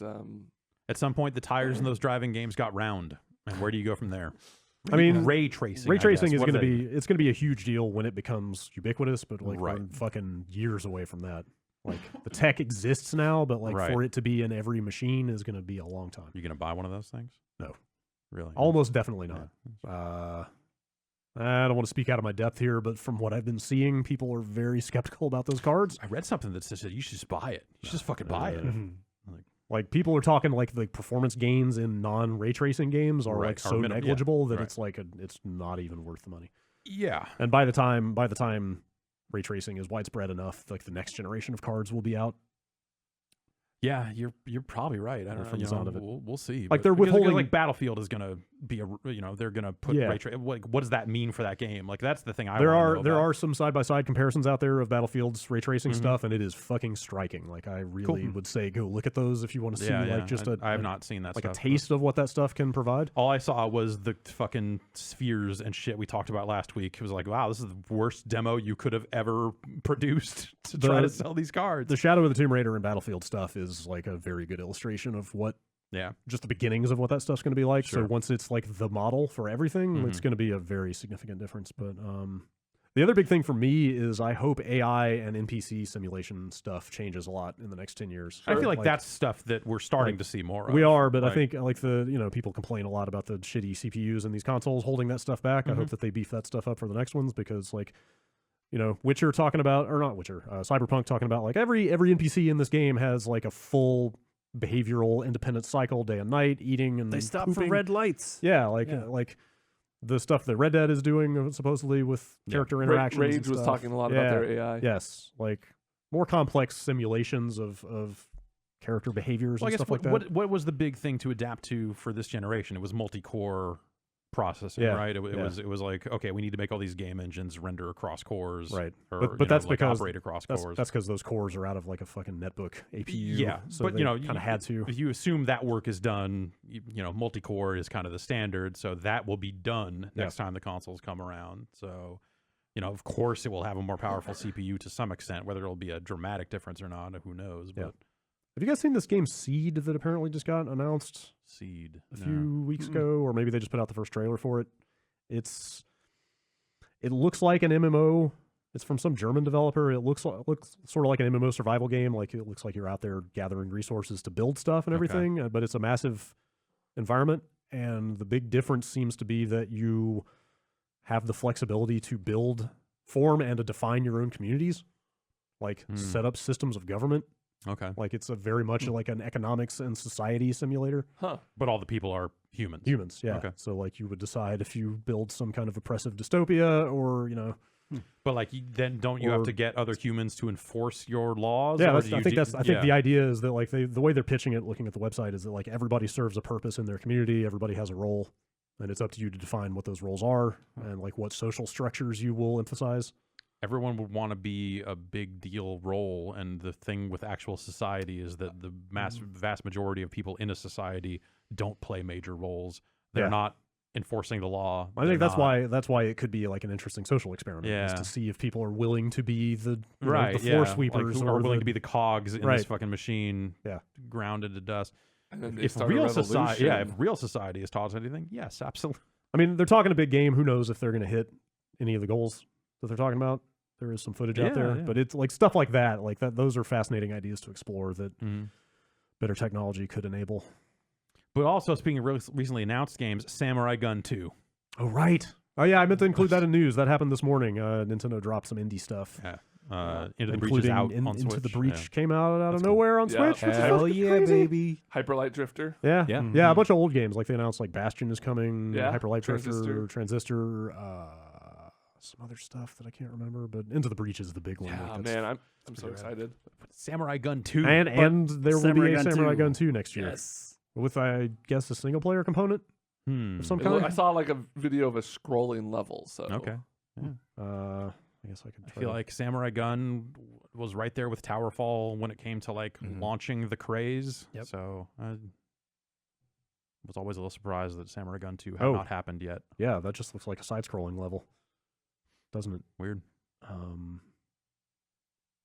Yeah. this time you have 2 guns and no sword. Whoa. It doesn't feel like it came out this year, but Into the Breach is a hell of a good game. It's so fucking good. Like, I was just thinking like 3 days ago I need to go back and get all the achievements. I keep forgetting that that's like quietly one of the best games of the year. Yep. And it's out on Switch now for $15. Maybe I'll just get that. Every time I'm like, okay, now I'm gonna download Hollow Knight for Switch and really give it a shot. Something else like this comes out. And I'm just like, I picked up Hollow Knight was on sale on Switch over the weekend, Yeah. so I grabbed it, and I don't know if I'll ever get to play it, but there it is. I really want to see their touch interface for Into the Breach. Yeah. oh sure. I'm curious how they handle that stuff. I really want an iPad version of that thing. Yeah, same. Let's see. Ryan writes in and says, last week you were discussing what was the most valuable IP in gaming. I'm surprised none of you mentioned the correct answer, Pokemon. Pokemon. Not only is Pokemon the highest grossing gaming franchise, it's actually the highest grossing media franchise of all time with over $59 billion in revenue. It's made twice as much money as Mario. I mean, look at Meowth's got a fucking coin right in his head there. Yeah, That I ought was to tell thinking you everything. The trading money on his mind, money on his money. the trading card game alone has made as much money as Grand Theft Auto and Zelda combined, and there's no sign of it slowing down anytime soon. Yeah, that's quietly Pokemon. the biggest thing in the world. That's pretty Worlds was last week, yeah. big thing. Yeah. How do you guys Right, yeah, it was. Yeah. How do you guys feel about them really trying to push Eevee as like on the same level as Pikachu? No. No. Never. Oh, Jim? well, I feel like Eevee has the potential to go farther than Pikachu because you have 6 different evolutions. There's a lot of Only 6? versatility. It's 9 maybe? Probably I don't know. like There's 14 now. at least Pikachu 12. doesn't. Pikachu can evolve, does not need to. You're right. So at base form, Yeah, Pikachu is better than Eevee, but Eevee past that, whatever. all right. Raichu sucks. Yeah. Fuck a Raichu. That we can agree on. Lieutenant Surge taught us that. Yeah. Don't push yourself, You're fine how you are. Yeah. If you want to evolve, you can. It's up to you. Yeah. When you're You ready. can hit B or keep it from happening. Yeah. Adam from Reading in the UK. Hang on. Do you think Pokemon has been around long enough now? Well, I guess they keep putting Pikachu in stuff, so maybe it's not the case. But I was gonna say, are there kids out there that feel about the current crop of starters No. the way that I felt, Not at all. that everyone else felt about Pikachu? Because Ash No, still no. has that Pikachu. Right. Okay. In the anime, they still Yeah. refer back to like, oh yeah, the Squirtle from 20 years ago, or yeah, remember Yeah. Butterfree? He left. That made everyone cry. Oh yeah, that was. Like I Oh, can't. God. Why did you have to bring that up? As a fan of Pokemon, I can't even name the current starters or like the legendaries Mhm. of this It's generation. just but Gen like, 1. yeah, the original 150. Throw in Johto, they're okay. Mm. Can you do the entire poker rap? Not right now. We might get taken down for Yeah. it's. Have a you song. ever been able? Have you ever had the poker rap memorized? At one point, yes. Yeah, same. Unfortunately. Did you have To Be a Master? Oh yeah. It's the second album I ever owned. If they put any of the Pokemon songs in Rock Band, I know what I'd choose for end of the year celebrations. Viridian City. Oh yeah, we're on the road. On the road to Viridian City. What are they talking about? I don't know. Meet good friends. Video along games. the So talk about video way. games. Oh. You should be into them. They're cool. Yeah. You should check out video games, the Mm. real ones. Right. We're talking about the highest grossing entertainment property of all time, Brad. Mm. Yeah, Fortnite. Right. Oh no. Speaking of video games, Adam from Reading in the UK says, if you had the choice to never shower or poo ever again, what would it be? Speaking of video games, There would be no downsides. All medical and hygiene needs would be sorted. If you still wanted to use the shower just because you wanted to, that would still work, but it wouldn't actually clean you. You'd still have to pee. Hold on. Still have to This- pee. no, okay. I'd definitely choose shower. The amount of free time and convenience you regain Really? over the course of your life would be staggering. Well, don't influence our opinions here. And getting out of with the Adam's shower answer. in the winter sucks. Okay, the details on this are too muddy. So not showering still takes care of your hygiene, but if you want to shower, Like, you'd be clean all don't the time. Get clean. Like If the you want to idea- shower, he's- you can, but but he it doesn't do anything specifies for it doesn't you. do anything. Right, So, like, but what I if think the idea is you're jump- always clean. What if I jump in a puddle of mud? Does it just roll off of me? What if I take a shit and don't wipe? No issues, right? Because I don't need to shower. Shouldn't have read this Yeah. email. Yeah. Okay. Yeah. Because not being able to shower, if you didn't soil yourself, that makes pooping easier. So there's still a benefit, even if you choose showering. There's still a benefit on the poo end. Why would anyone choose showering? I don't know. Because if you didn't have to shower, if you got all that time back, and No, but if sorry, you were just, sorry. if you, no, oh, I mean, yeah, I okay, mean, yes. choose pooping in that regard. Okay, like, yes. choose to not, choose not to poop. Do you not get tummy aches anymore? If you Yeah, don't, yeah, you like if choose there's not no to poop? downside, I assume Yeah. there's just no downside to it. You But- never have to poop. Mm. I feel like the freedom to just go anywhere you want at any time and never have to worry about being in a dire situation. I'm going to Yeah. say this.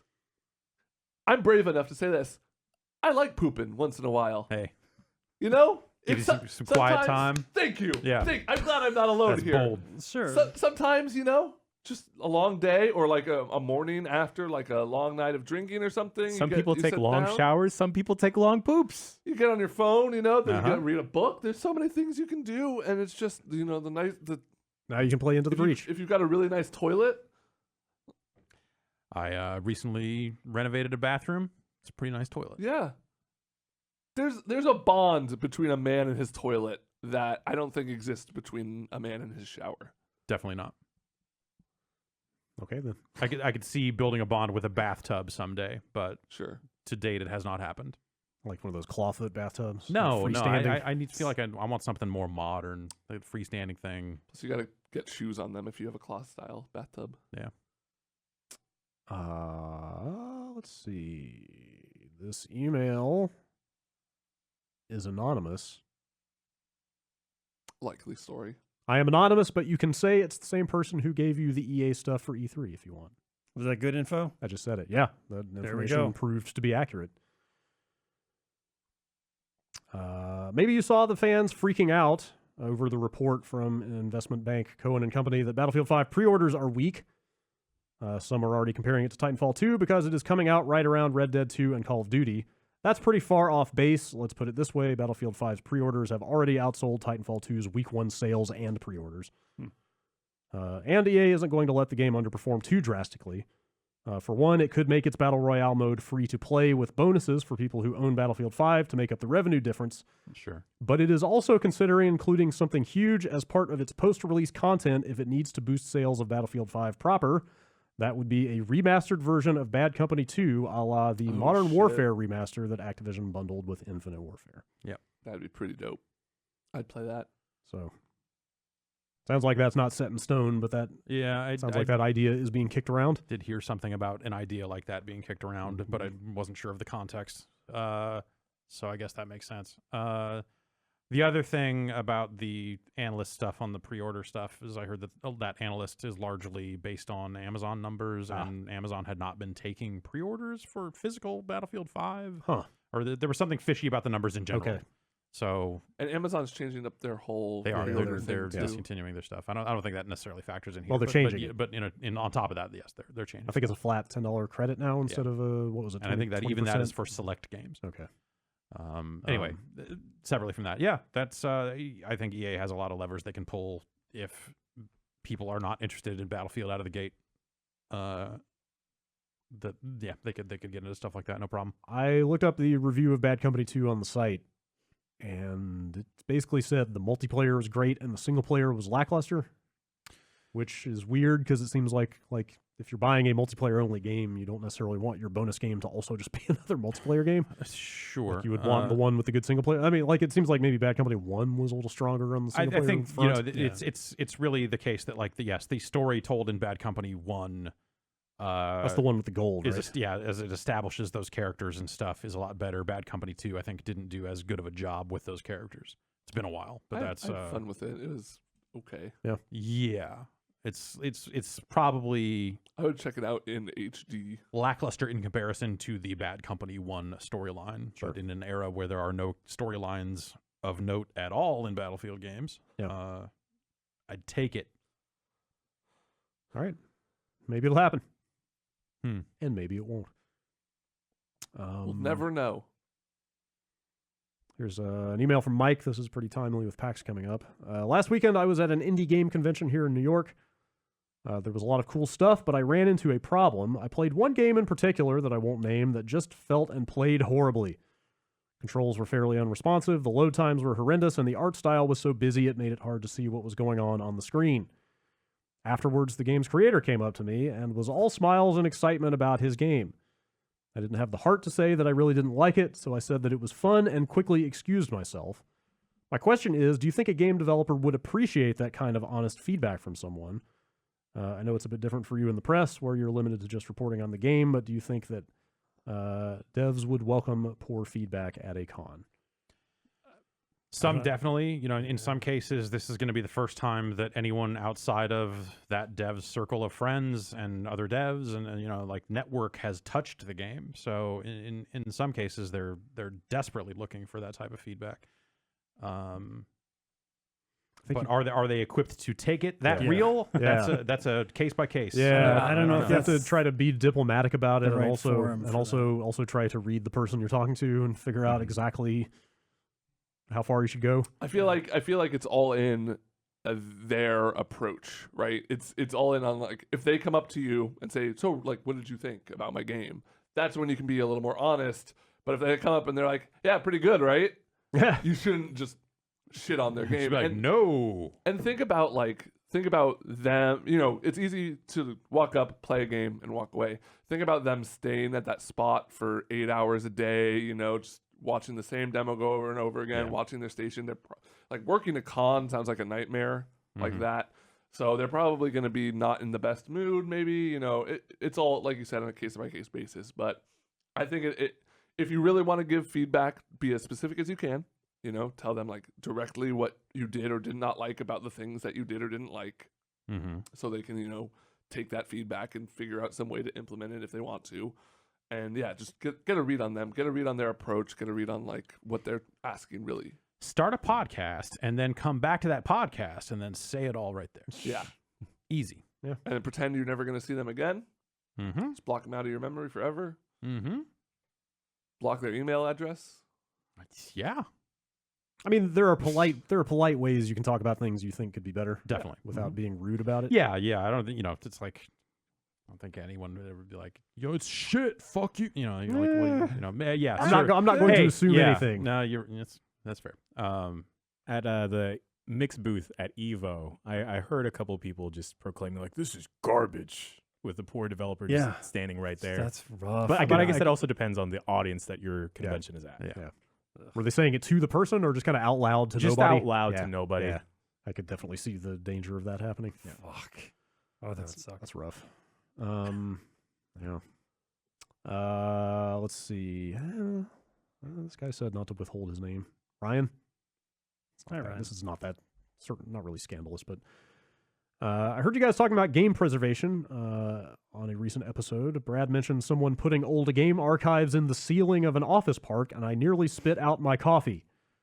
I was a mastering lab technician at THQ for 5 years. The real THQ, not the current pretender to the crown. Damn. Part of our job was archiving source code and gold masters for every game. Wow. While I was there, THQ had an archive of everything from the PlayStation 1 era up to the last games released in 2013 in big black CD binders. We also archived them to an AWS cloud storage location. When THQ went out of business in early 2013, on our last day, we hid all those binders in the acoustic tile of the Calabasas HQ, exactly like you describe. My former mastering lab colleagues and I will sometimes talk about that over beers, imagining a Mission Impossible style heist to retrieve those binders from whatever financial planning office is in there now. Weird that this is a story that made its way to Brad. I wonder if the hidden backups he heard about were at THQ or if some other company did the same thing.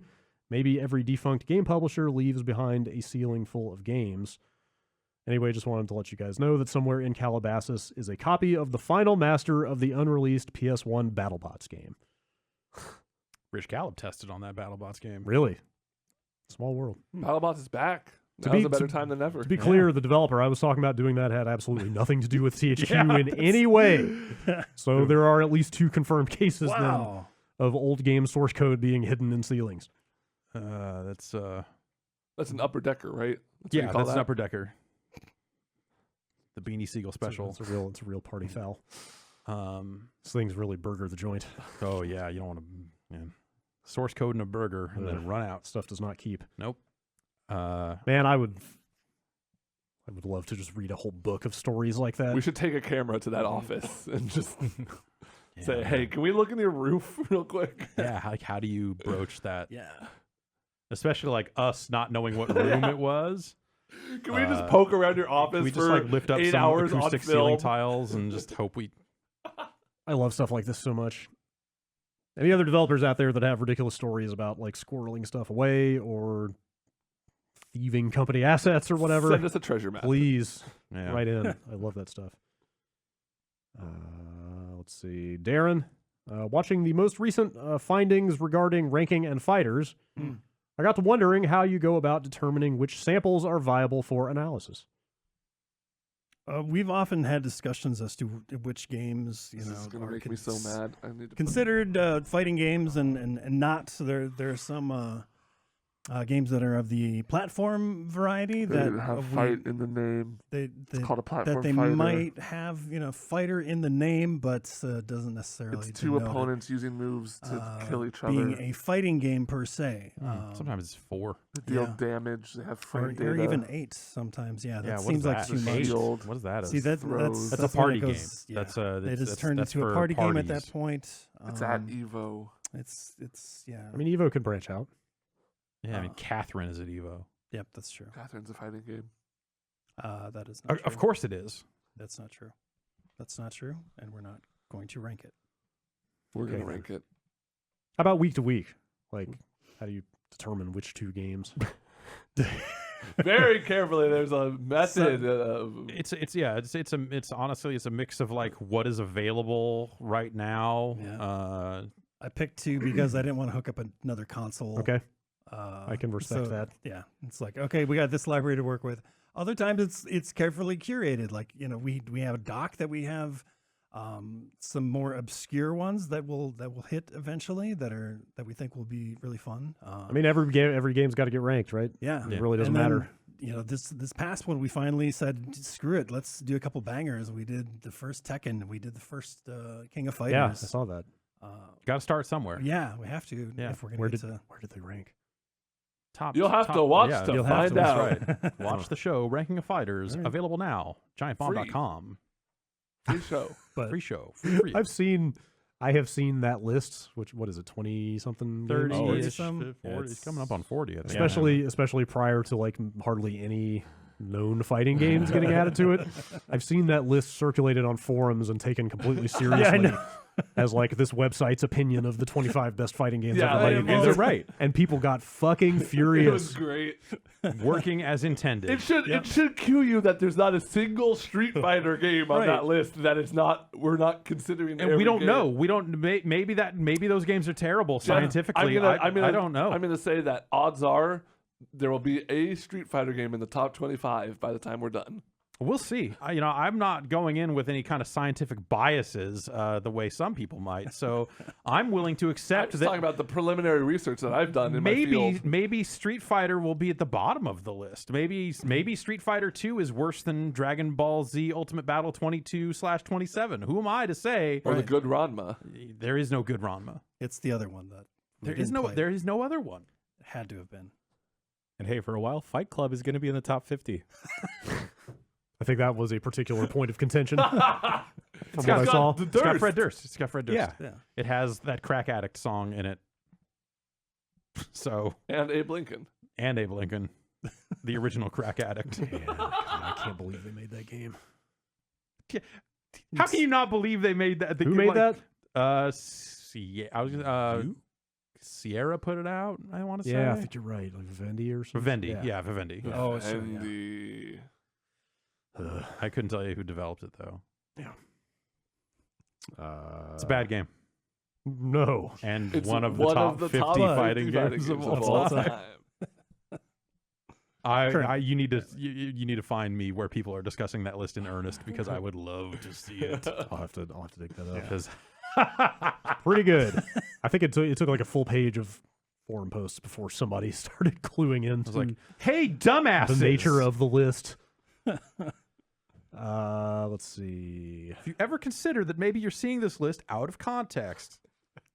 No? No. All right, keep on interneting, internet. To be fair, I think the person that posted it knew exactly what they Okay. were doing. Good. Good on them. Have fun on the internet. Sometimes. Sometimes it's still okay. While it's Don't have fun at other people's expense. No, unless unless- dummies. Yeah. a couple more quick emails. Draw those very careful guidelines for fun on the internet. Kevin writes in, just curious, what's the most expensive game or console you've ever accidentally destroyed? Personally, I accidentally crushed a copy of Power Blade 2 for the NES. Oh, I looked that thing up, and a complete copy of that is worth over $1,000. Oh, so shit. That's not nothing. yeah. Wow. I bricked the PS2 one time trying to mod it. Hmm. That's before I knew what I was doing with it. I broke our Gauntlet Legends machine trying to upgrade it to Dark Legacy by bending the pins off of Nice. some ROMs. Nice. Oops. I'm trying to think. And some other. It was broke. It was broken. Okay. I can't. Got I anything? don't really have anything. Nothing? No. Mm-mm. I broke a controller once. Mhm. Purposely or It was really shitty, and then that was just the last straw. yeah. Just Okay. Gave it a. I like hearing good rage stories every now and again. Yeah. Oh God, it was me and it was my friend, and I can't even remember what the game was, but I had lost, and I went to throw it, and I stopped myself, and I said, if I'm gonna do this, I'm gonna do this right. And we took it into the backyard and hit it with a hammer a bunch. Yeah. It was a lot more satisfying. Yeah. I had a controller bounce after being thrown Oh, and hit the TV Ah! and break it. Oh. Yep. That's why I've got a new TV now. oh God, I love compilations of fighting game tournaments where people throw the sticks Yep. and just Yeah. it's Fucking Sanford. Holy shit. Oh, that's one of the best ones. Because he got up deliberately. He had that thing so far above his head, and he made sure that he was in front of the camera. and then the other guy's Calmly, smiling. consciously, just boom, threw it on the ground, and then the other guy who beat him just looked in the camera. Did he give a thumbs up too? I think he Something like gave that. a little it was, thumbs it was a up. Mentos moment or Man. whatever. Was that ironic in any way? No, Like, how do you do that in public? you Like, get what very message? mad. What Maybe message are you Sanford. trying to send about yourself? His nickname was Saltford. to throw a Mm. joystick in public. That's crazy. And that rumor going around that Utex would swing around controllers, and Yeah. Man. whip them at Sometimes you people. only hear it. Sometimes you're like for old Smash videos, you can very clearly hear the sound of a GameCube controller Sure. hitting the Oh, ground. Yeah, okay. Yeah. Smash tournaments sound like a special case. They've matured a The lot. stuff I've seen. This was 10 years ago, Yeah. or 8 years ago, Okay. Back when it meant something. back when the players were real corporate sponsors. back when That's you right. back when you didn't have to shower before you went to the tournament. Well, that's still sometimes the case. I thought there was a regulation. I thought there was some. I swear, I First thought I've heard about that. am I totally dreaming this up? What is the Is there like Smash a tournament spell series? check? What is I- is there a name for the league or something? No. Hang on. Smash Brothers Tournament Hygiene. Yeah, just type that in. Oh, now we got a title for the podcast. Yeah. Here, headline on Kotaku: Smash players plead with each other to please, for the love of God, stop smelling so bad. Oh yeah, no. There has been That's for any convention. posts and stuff about Yeah, it, but I yeah. don't think there's been any official I tournament. could have sworn there was what, is some. security going to smell you on the way in and just, sir, sorry, here's a speed stick. You need to go to the back of the line. and come Okay, back, I try think again." think you're right. I think it was just outcry from players in I'm the scene sure. and not any actual regulation. It should be regulated. Oof. All right.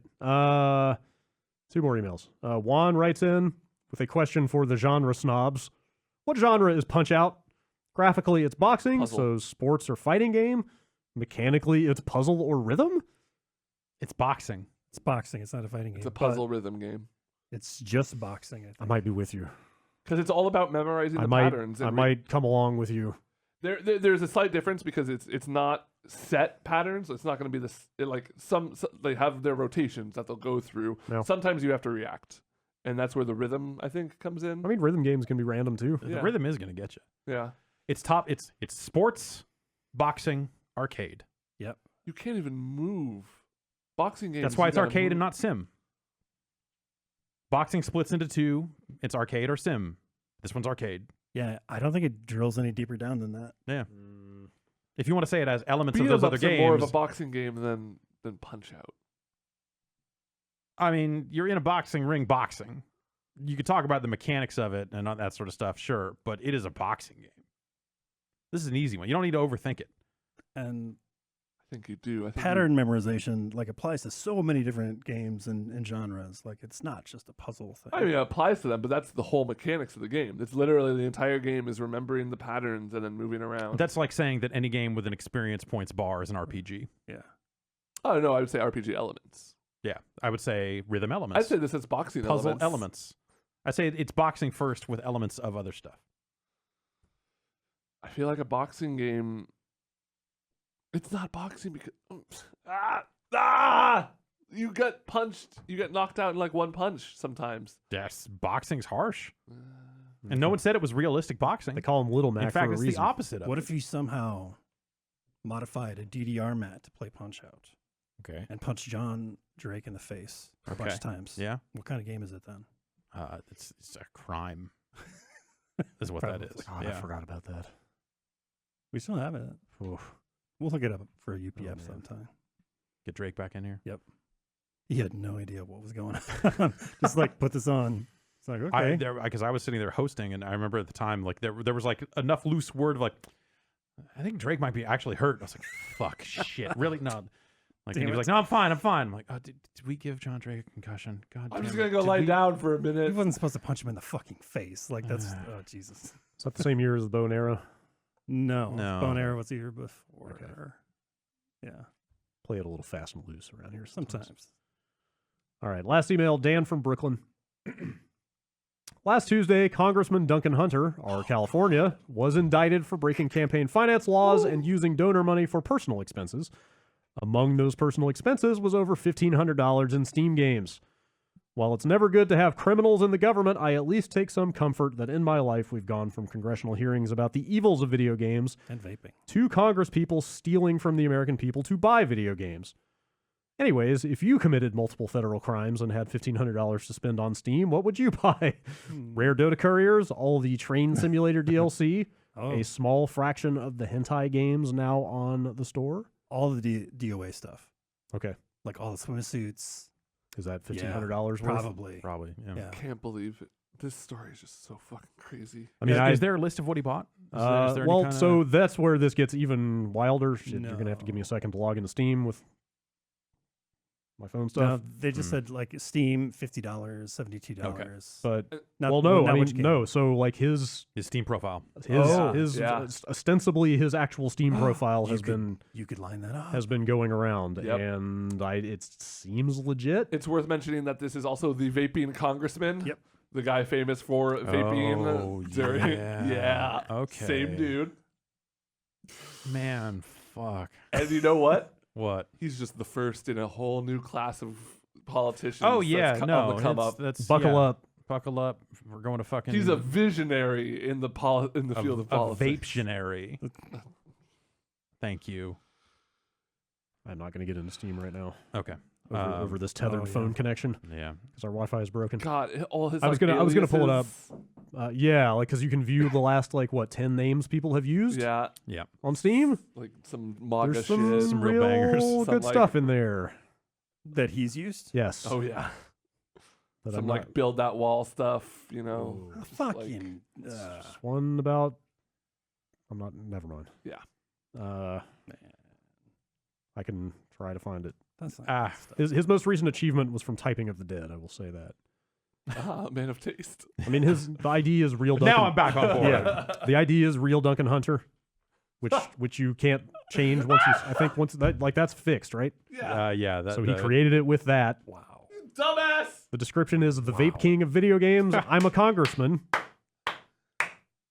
Tweet me at Rep Hunter. See you on the battlefield. So get about it. I'm a congressman. Let's see. You can't report me. I'm a congressman. That's right. What are you gonna do? And then just slowly vapes. Trying to find just the straight up list of recently played games. Can you get that through the web? Can't you look up I'd his probably- library? Probably That's what I'm looking for. invested I in don't see it. CS:GO knives.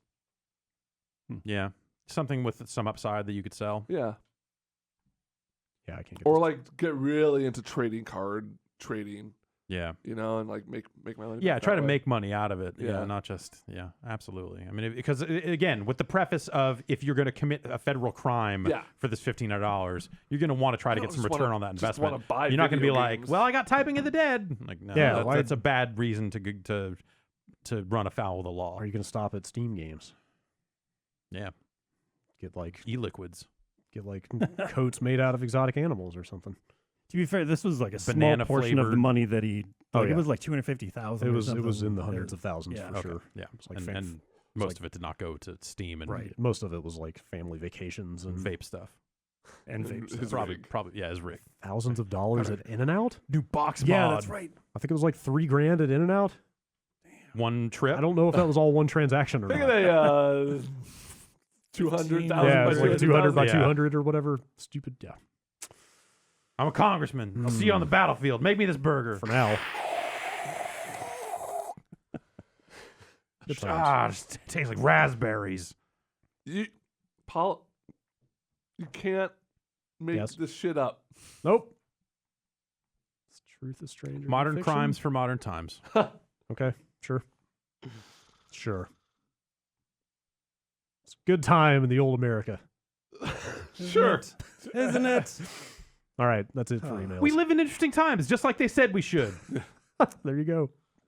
You live in a society. Bombcast@giantbomb.com. Talk about PAX. It's coming up.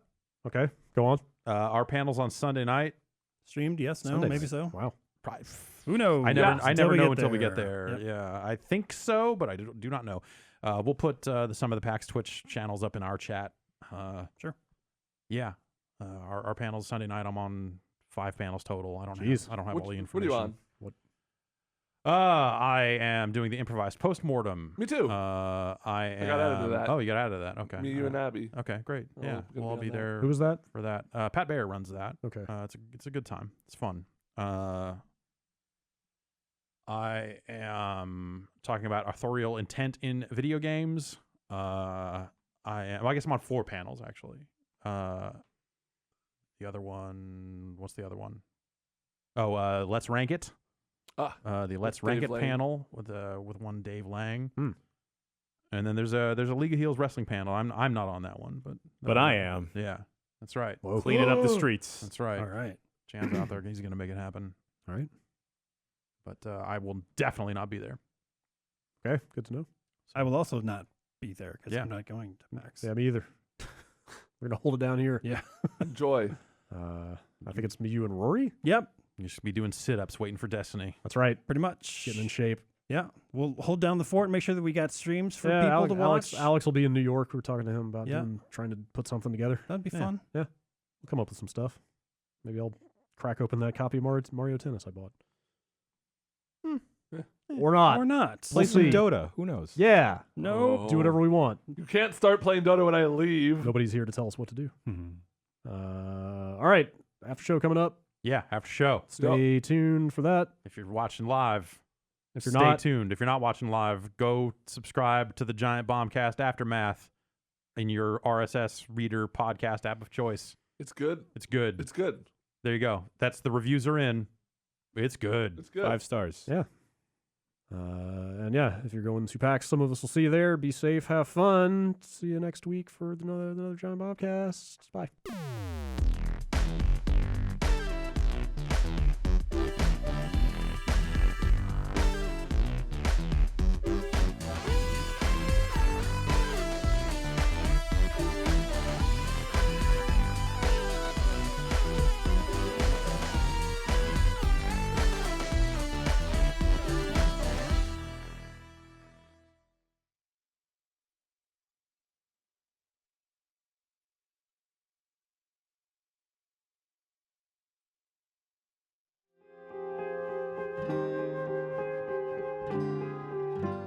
Do you think it's okay to drive stoned? The truth is, your reaction times slow way down when you're high. You not only put yourself in danger, but everyone around you. Stop kidding yourself. If you've been using marijuana in any form, do not get behind the wheel. If you feel different, you drive different. Learn more at nhtsa.gov. Drive high, get a DUI.